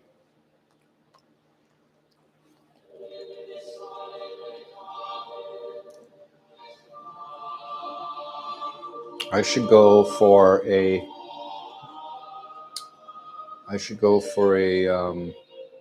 drive in my car. Just because, oh, there's a dove. A dove just landed over there, out of your view, but in my view. It's sitting on a fence.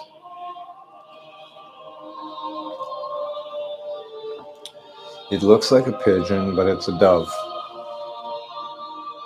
That must be a sign. It's a sign. Let's see if you can see what I see.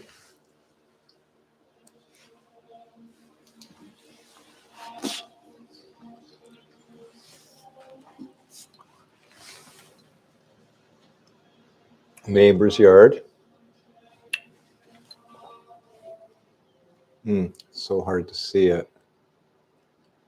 from this angle. I have to look through the screen, but there it is. There it is, but you can't see through the screen. You can sort of see it there. There, it just flew. It just flew somewhere.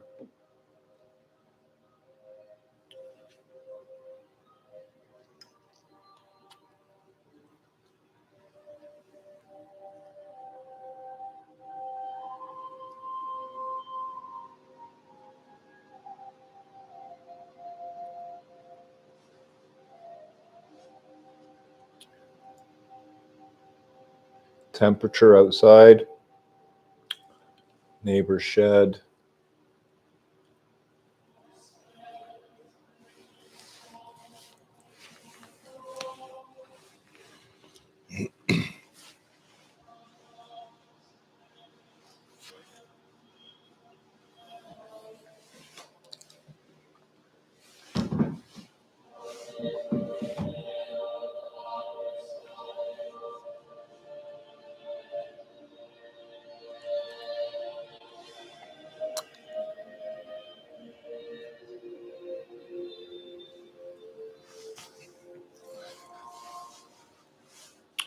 Level on the PC, on the camera, I mean.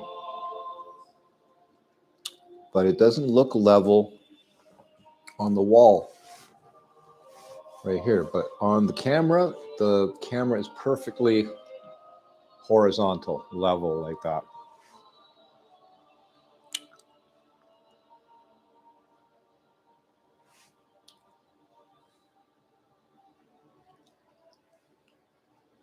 Good. I'm glad things are working with the live stream. I've come a long way with the streaming. It's taken a while to figure out how to use the streaming software. It's a challenge, to say the least. Now the light's shining in. Got my smart device in my hand. Hopefully it's going to be smart for me.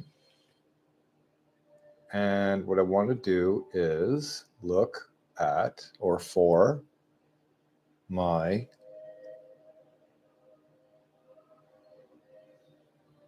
do I want the YouTube channel open on this device? No, I want to share the stream. I want to share the stream. There it is, live. I like when this works. So it comes up right here at the top of my feed that it's live right there. And I just clicked on it. Live right there. And I just clicked on it. Live right there. And I just clicked on it. Live right there. And I just clicked on it. I'm going to share it on Twitter.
There, I just shared that.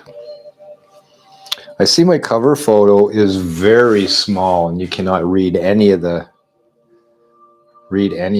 Merry Christmas, Winter Stream Since series. Won't you join me by the fireplace where it is warm inside?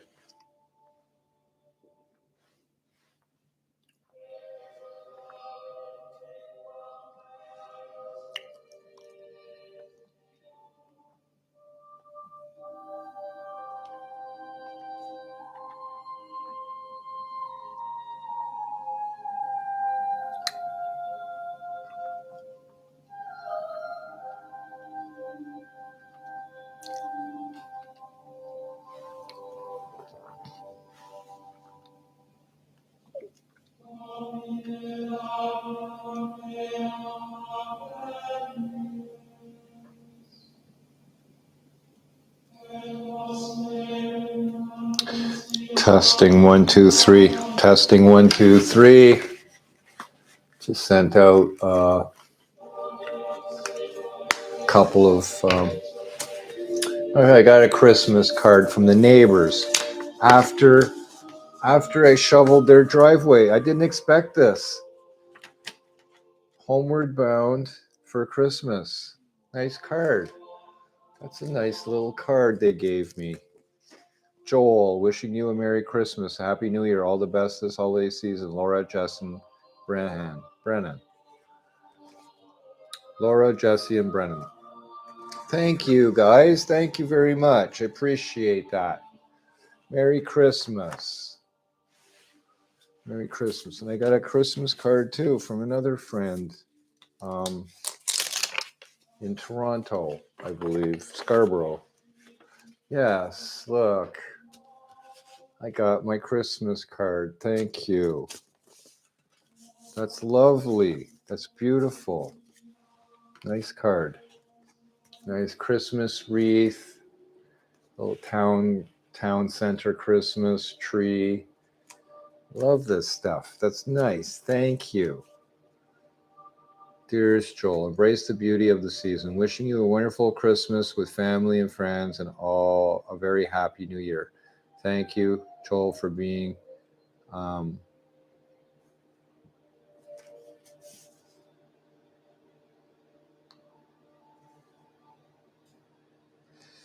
yeah. Thank you, Joel, for being such a wonderful friend to me. Love, Joy. Thank you, Joy. That's a beautiful card. Thank you. Thank you for sharing that.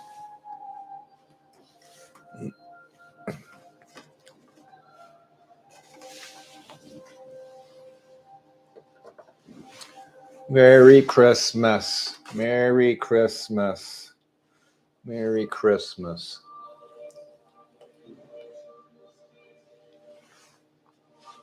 Thank you all for sharing your Christmas love with me, and to the multitude of people who had Facebooked me and instant messaged me with their greetings, their well-wishing, etc. Thank you, thank you, thank you, thank you very much. Let's see if I can increase the brightness here a bit. There you go. There we go. Now we can see a little better. Oh, the autofocus is not on either. Holy smokes. Let's see how digital zoom works. 2.5. When digital zoom is enabled, autofocus settings will change. Okay. Wow, that works pretty good. Digital zoom. I am surprised.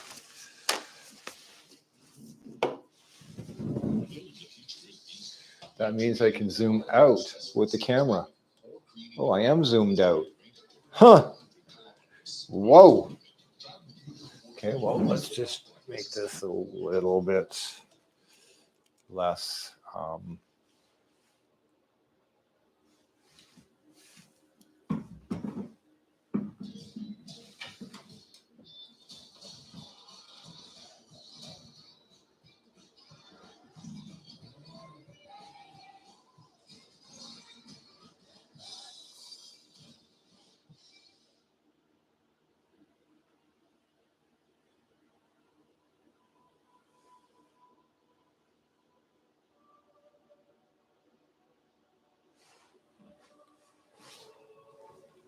Hello. My Google account is 50% full. What the hell does that mean? What exactly does 50% full mean? Is that like a half full, half empty scenario? Is that my cup is half full, half empty scenario?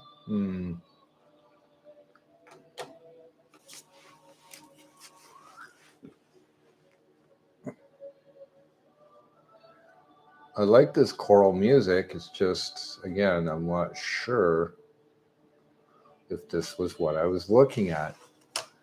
church at Christmas. Traditional choir, peaceful Christmas music and ambiance. 1 hour.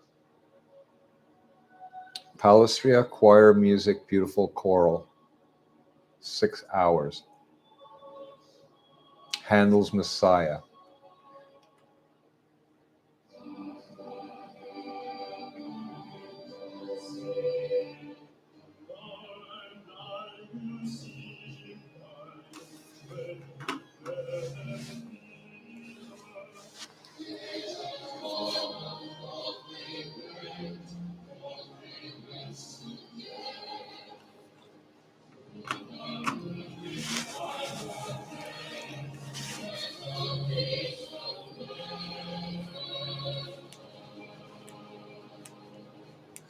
If I give a little more of the fan, it's a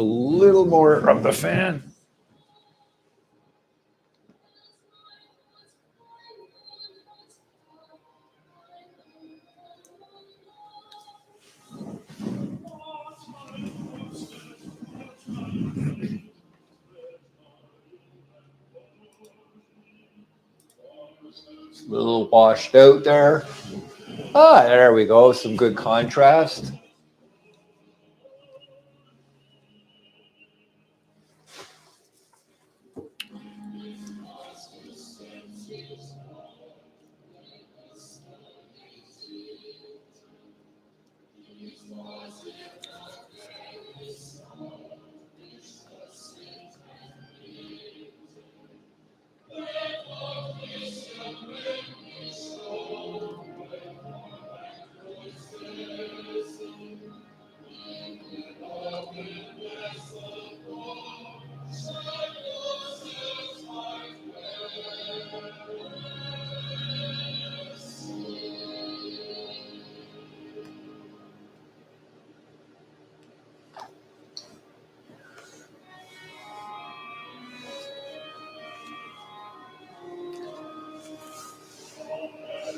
Hi, Joy. Hi, Joy. Are you there? Hi, Joy. I'm all washed out here.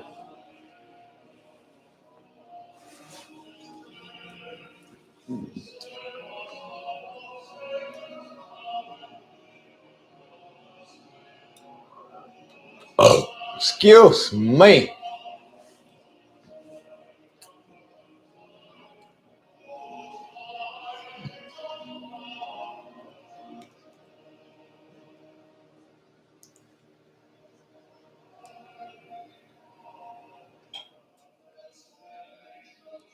So how many hours have I been streaming now? 2 hours? 3 hours? 3 hours? Does it show me a time?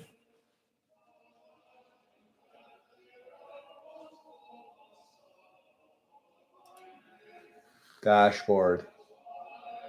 One current viewer. Hi, viewer. How's it going? Peace. Happy day. Happy Christmas. Merry Christmas. Chat rate 0. 6 views. Okay, well, it's not a lot of views. Good information, though. What is this? That is a desktop picture. Okay.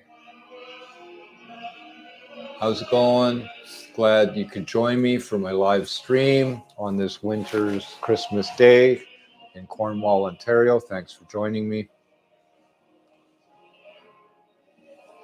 As you can tell, there's some music, Christmas music playing in the background. Hopefully you can hear it, or if not, that's okay. Got the old Yuletide log or Christmas tree on the display with the music playing. It's a nice little backdrop.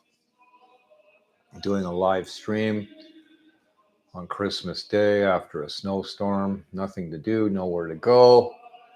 Enjoying some time off, some well-deserved R&R. Just because, oh, there's a little birdie that just landed on my porch. He's checking out the planter box, see if there's anything in there worth eating. And there isn't. So, and there's his buddy. They just flew in and flew out. Just like that.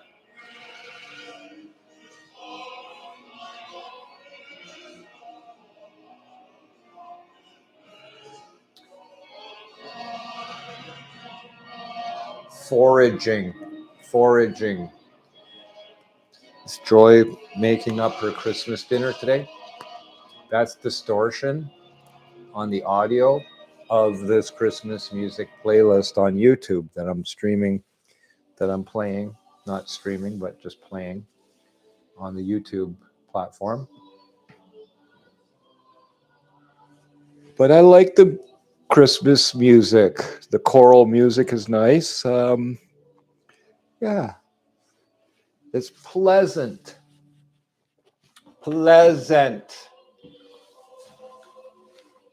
Come and behold, King of angels. Oh, come, adore him. Come, let us adore him. Let us adore him.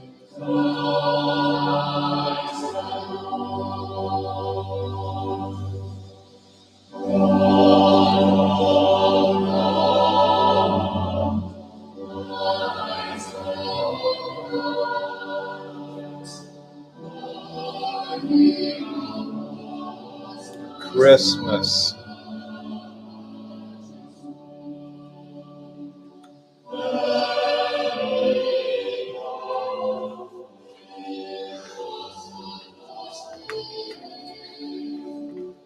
Oh, come, let us adore him.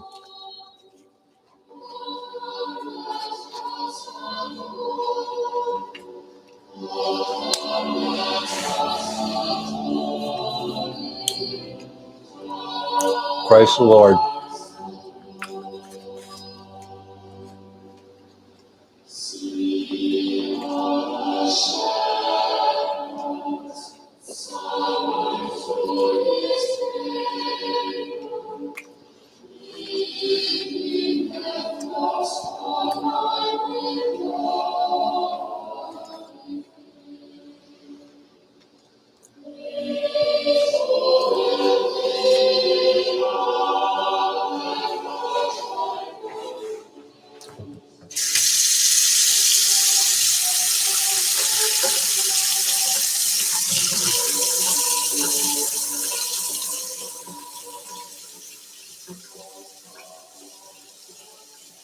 I hope that's not garbage.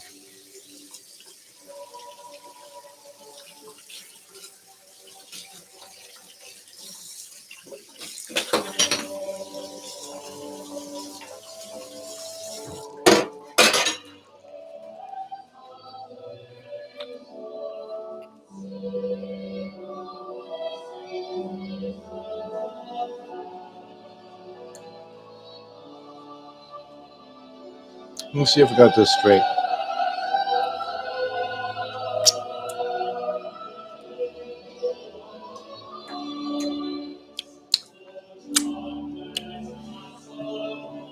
In fact, it's not you, it's her.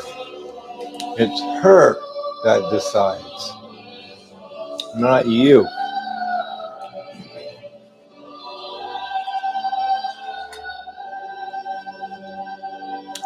Sorry, just having a thought in my head. I just realized something.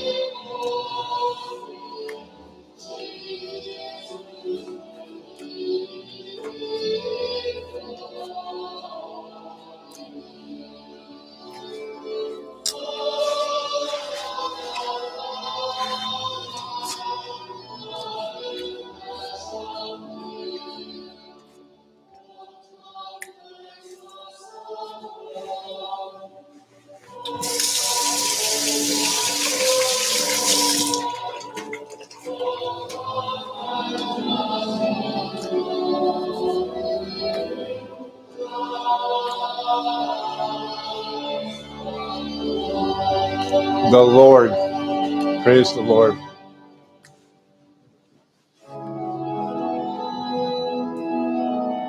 At least there's pipe organ. Pipe organ. Just having a snack. Too loud. Too harsh. No EQ. No, yeah. Need to have more control over the audio. Gosh.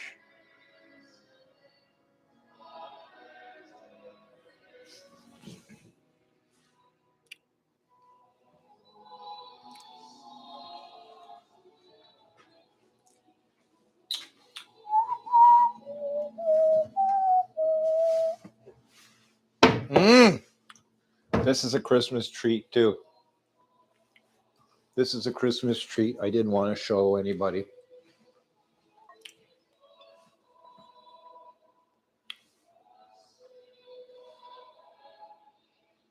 Christmas treat.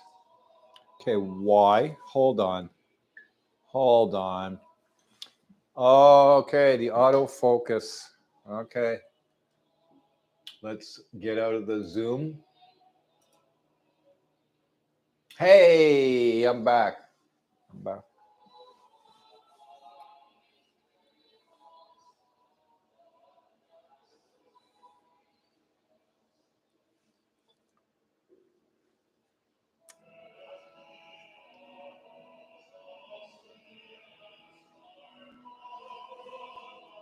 Echo.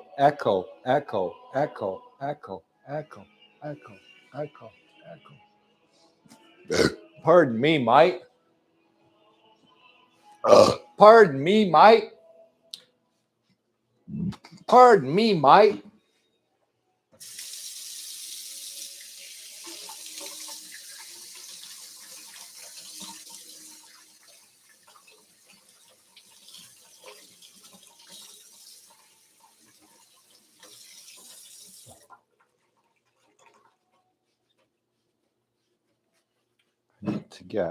I need to get people attracted to the channel. If they're going to watch this channel, which there's no content, like this right now, there's no content. What, me playing a music video from YouTube is content creation? I hope not. What I need to do to create content is add something, like do something in front of the camera. Whether I'm working out, I'm gluing a model together, I'm painting or tracing a picture, doing some sketch work. The camera battery is dying. Cool. Wow, I got 3 hours out of that battery. I got another battery right here. I got a backup battery right inside here, the China cabinet. It's there. The audio is still working. I'll have to plug in my battery charger and charge up the battery, but for now, I'm going to remove the camera.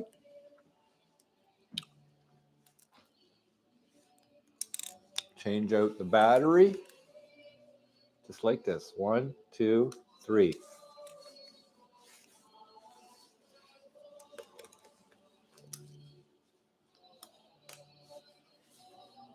And just like that, we're back in business.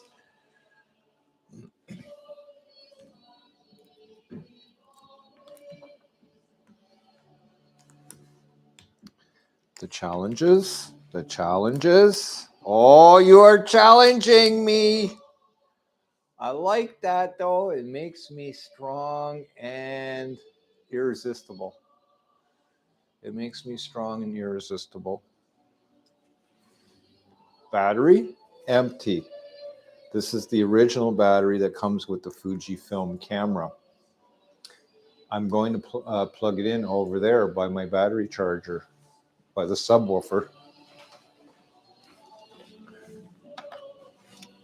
Right here.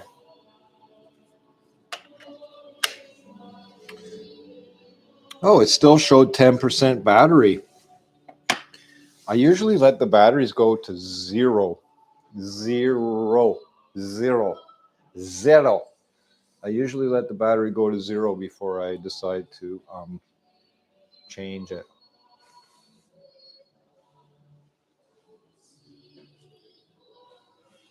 wondering how the different angles might be of some benefit or not. I'm not sure.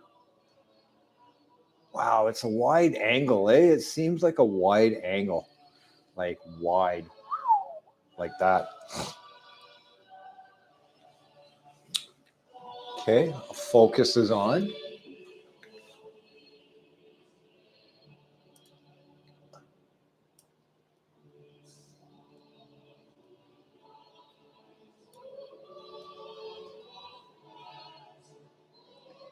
Microphone, testing, microphone. Microphone is right here. Testing, 1, 2, 3, testing, 1, 2, 3, 4, 5, 6, 7, 9, 4, 2, 18.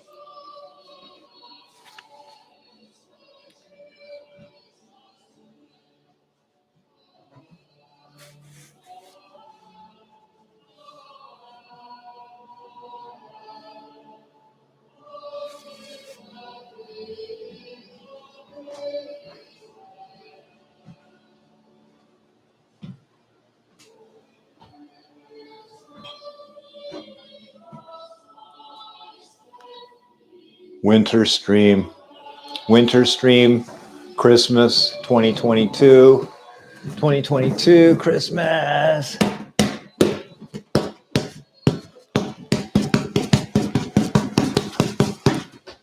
I'll beat you senseless. I'm gonna beat you fucking senseless.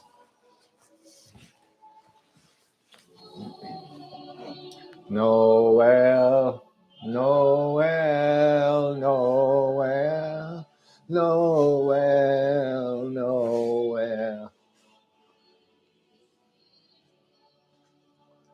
Noel, Noel, Noel, Noel, Noel, Noel, Noel.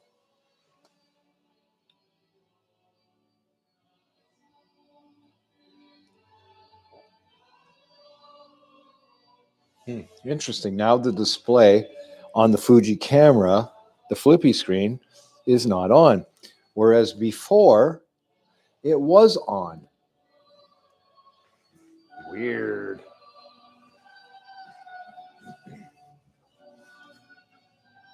Noel, Noel,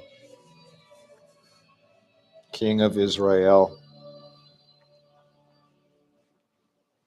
Noel, Noel, Noel, Noel.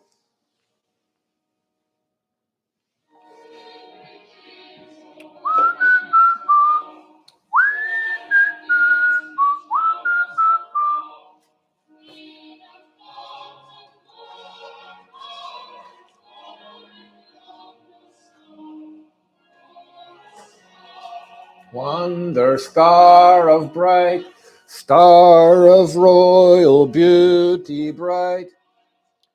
Yeah.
I was just having a moment of reckoning.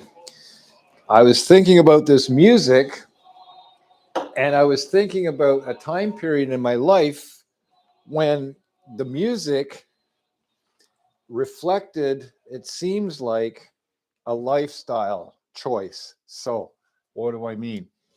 I mean, like Christianity, for example. If you're born and raised into a church, and you grow up around church music. Well, this lifestyle, this is part of it. The Christmas time at this music is part of that. So, you have a love hate relationship with whatever. And this is the love part. You hear the music, you're like, oh, I love this music. And you're like, I don't like that music. You're different parts of the music spectrum. So you grow up in this life and you get exposed to this. And it's like, this is the one time of year where I actually enjoy the music, the Christian music, if you want to call it that. It pulls me though, because I grew up and I became familiar. I learned a lot of the lyrics. I learned a lot of the meanings and the messages in the music. It whether it resonated with me or not, I don't know. But what I was just thinking about was a point in my life where I was trying to embrace.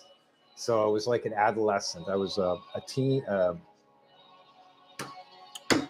was going through puberty. I was like a 10, 11, 12-year-old boy.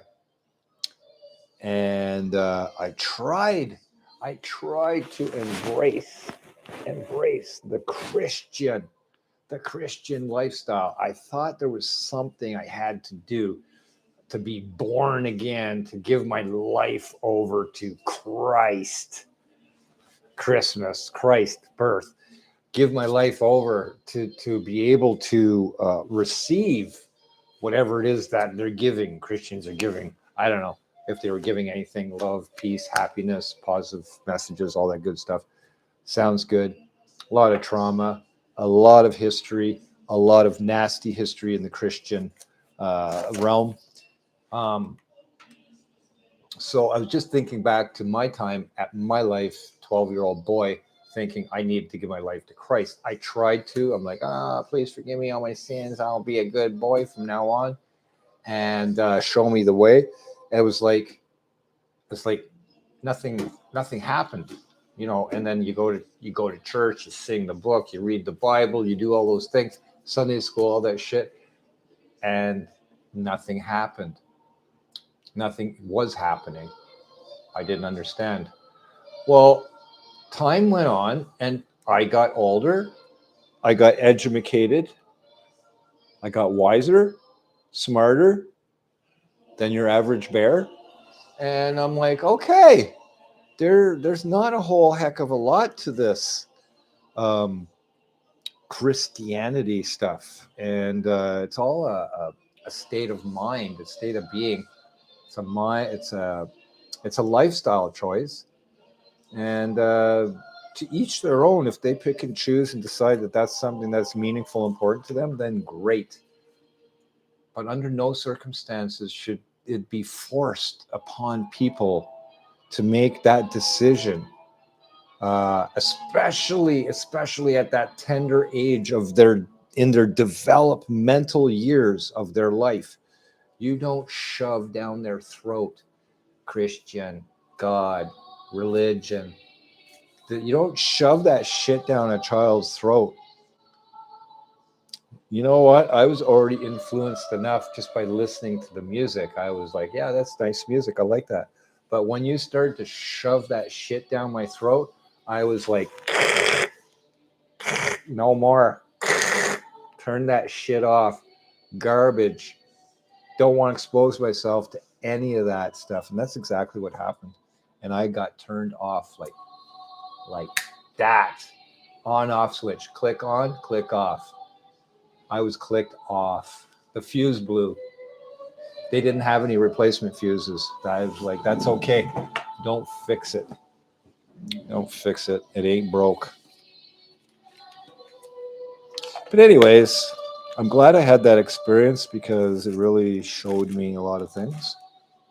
Especially now as an adult, I look back and I think, yeah, you know what? That shit is a good thing that I didn't have to worry about that in my life. And now Now I'm a sinner. Now I'm a sinner. I'm going to burn in eternal flames. I'm going to hell because I don't believe and I don't subscribe to that belief system. And I'm ostracized and I'm exorcised out of the family. And I do not have any place in my family's heart or home because I did not embrace their religious beliefs and values. And I went down my own path. I went down my own path. I did my own thing. And because of the lack of guidance in my family and the kind of guidance that was given to me in the Christian mindset. The Christian mindset, they're like, you have to do this, you have to do that. God's this, God, Jesus, you're gonna burn. You're not gonna go to heaven. You're this, you're that. A 2-year-old boy, a 4-year-old child, a 7-year-old child growing up in this environment is being tortured by this kind of attitude being shoved down their throat. Like, what do you expect? What would you expect a child to do except rebel? Except rebel. And the only way they know how as a child, because as an adult, you have mature ways to express yourself. As a child, you don't know what you're doing. You don't know how to express yourself. You're still development stages. You're still learning. And you stupid people, adults that have children that think that you know how to raise your child and you really don't have a clue what you're doing. You even shouldn't have children, but that's another story. It's just unbelievable. Unbelievable.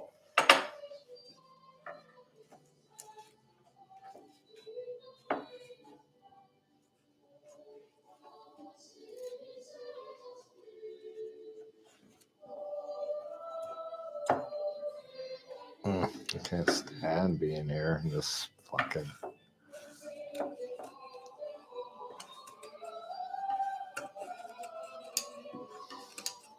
Yeah, moments of contemplation, realization, the triggers. And for me, this music brings me back, and I like the music. Like I said early on in the onset, I was like, I really enjoy this music. This choral music really resonates with me. I love that the pipe organ stuff. It's just the, the whole Christian dogma, um, and the people that espouse to it. It's like the tree huggers.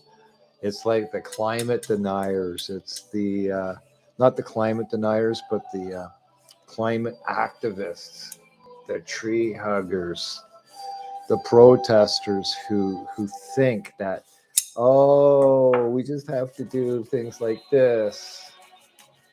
It's like, no, you don't.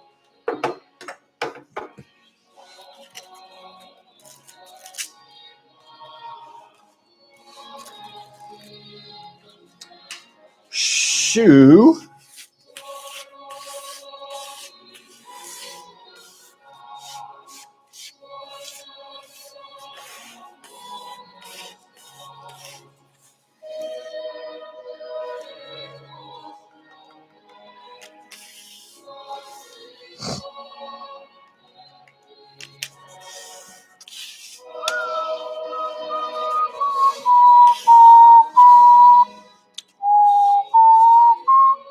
The newborn king. Yes, I know the songs very well.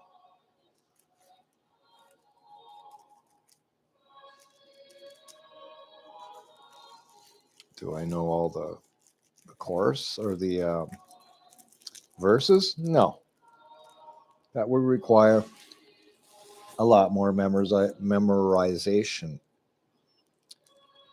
And And the fact of the matter is that I'm not really interested in memorizing Christian songs and music unless there was some application for me.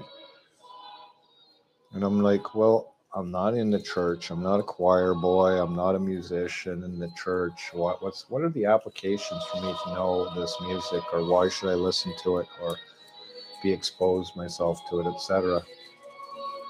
And the stuff that I did enjoy listening to, yeah, I felt like I was like a demon, because I didn't like the music that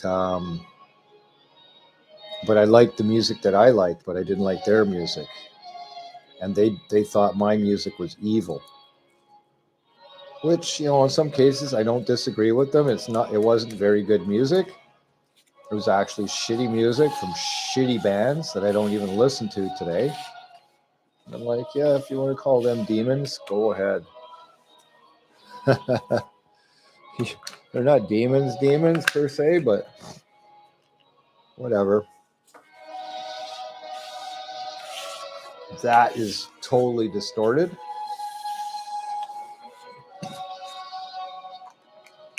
That totally sounds like shit. This whole soundtrack playlist of holiday classics sounds like garbage. Now, having said that, I believe that there is some good quality music on the internet, on YouTube. I've listened to some of this stuff.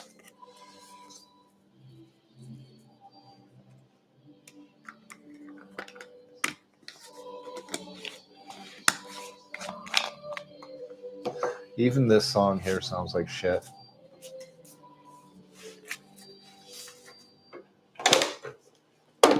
Hark the Herald Angels Sing.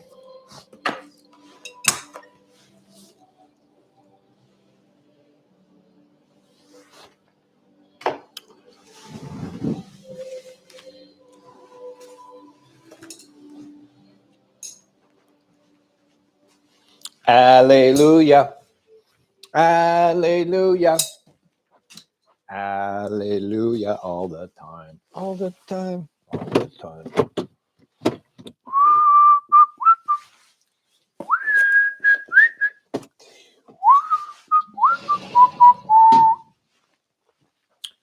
All right. If anybody's out there watching this live stream, which I don't think there is, can anybody answer, or can anybody ask me a question? I would be happy to answer a question if somebody only asked me one.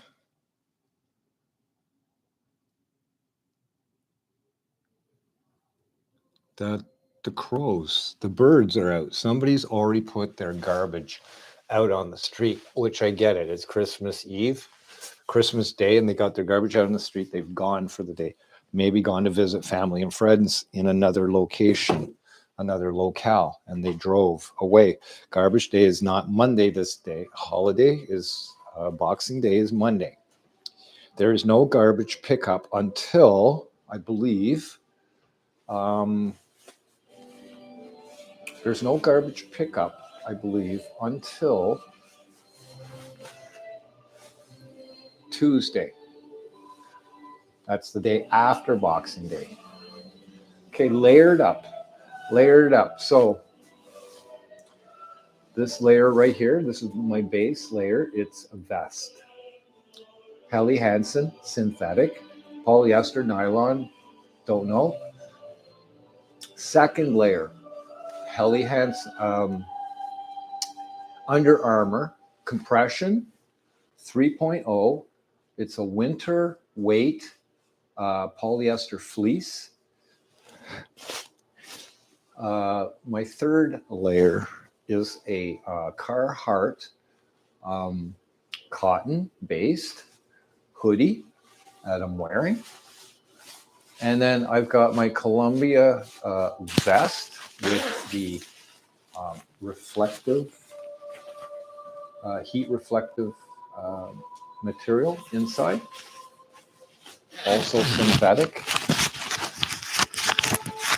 And then I have a merino wool toque that I'm wearing on my head right here. That's merino wool. And I put my hoodie on over top like that. I'm wearing my Oakley sunglasses, Batwolf, with the ice iridium lens. Right, so yeah, basically I'm good. I'm good for outside weather up to -10, -5. -10 is too cold. This is comfortable in -5, -4. Anything more than that, though, I got to put on winter clothes. Well, a winter jacket for sure.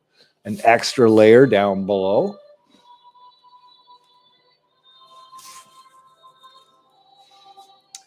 Holy infant.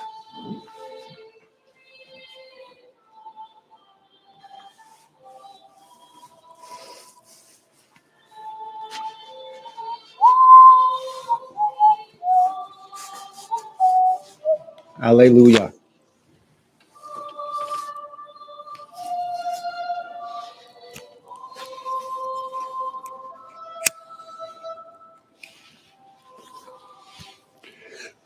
Savior is born. Christ the Savior is born.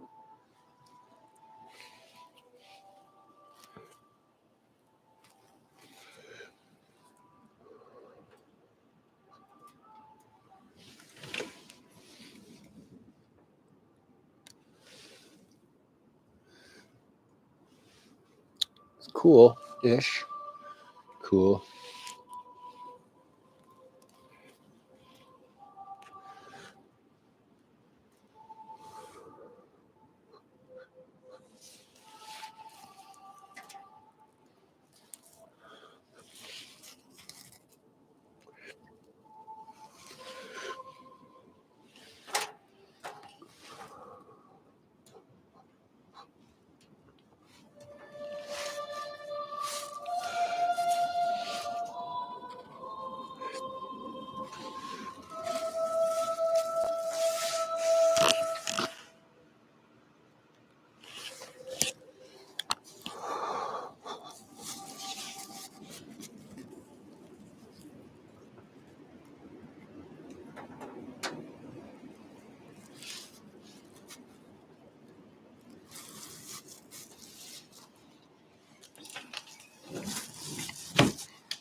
Fa la la la la.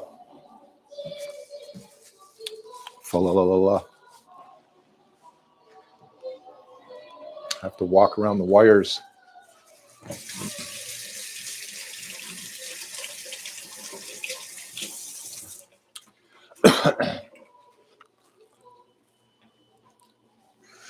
Well, it's been fun. I should probably end the stream soon.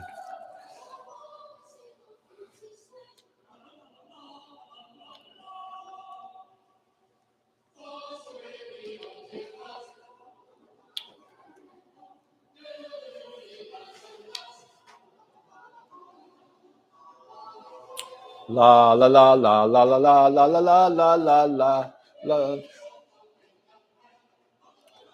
Fa la la la la la la la la.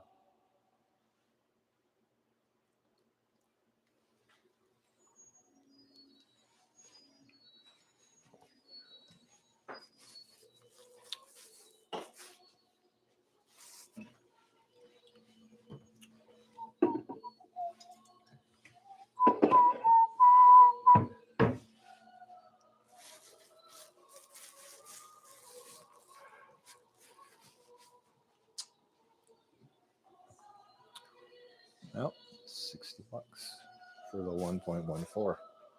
That's 2 quarts.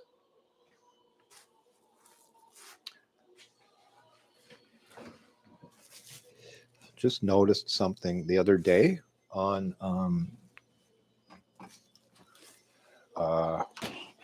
on the bottle, on the packaging.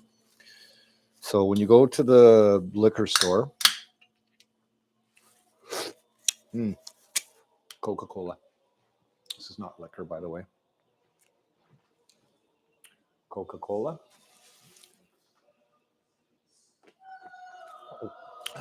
I love this stuff.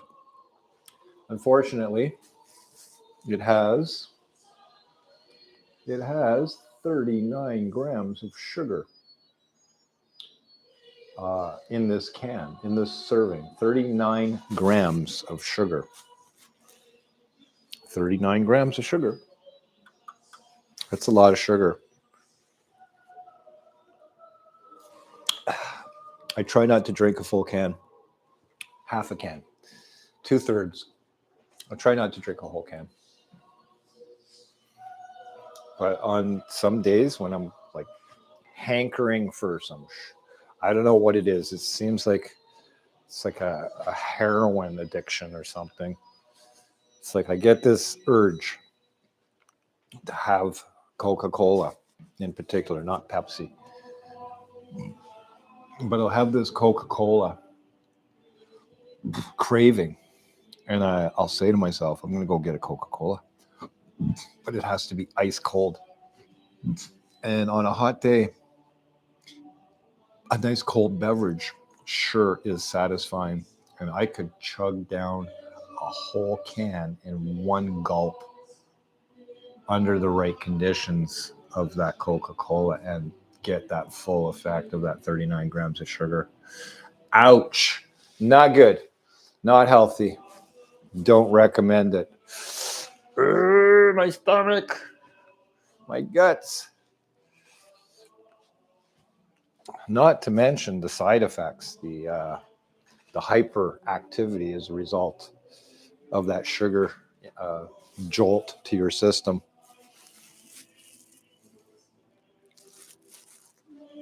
Rejoice, rejoice, Emmanuel shall come to thee, O Israel.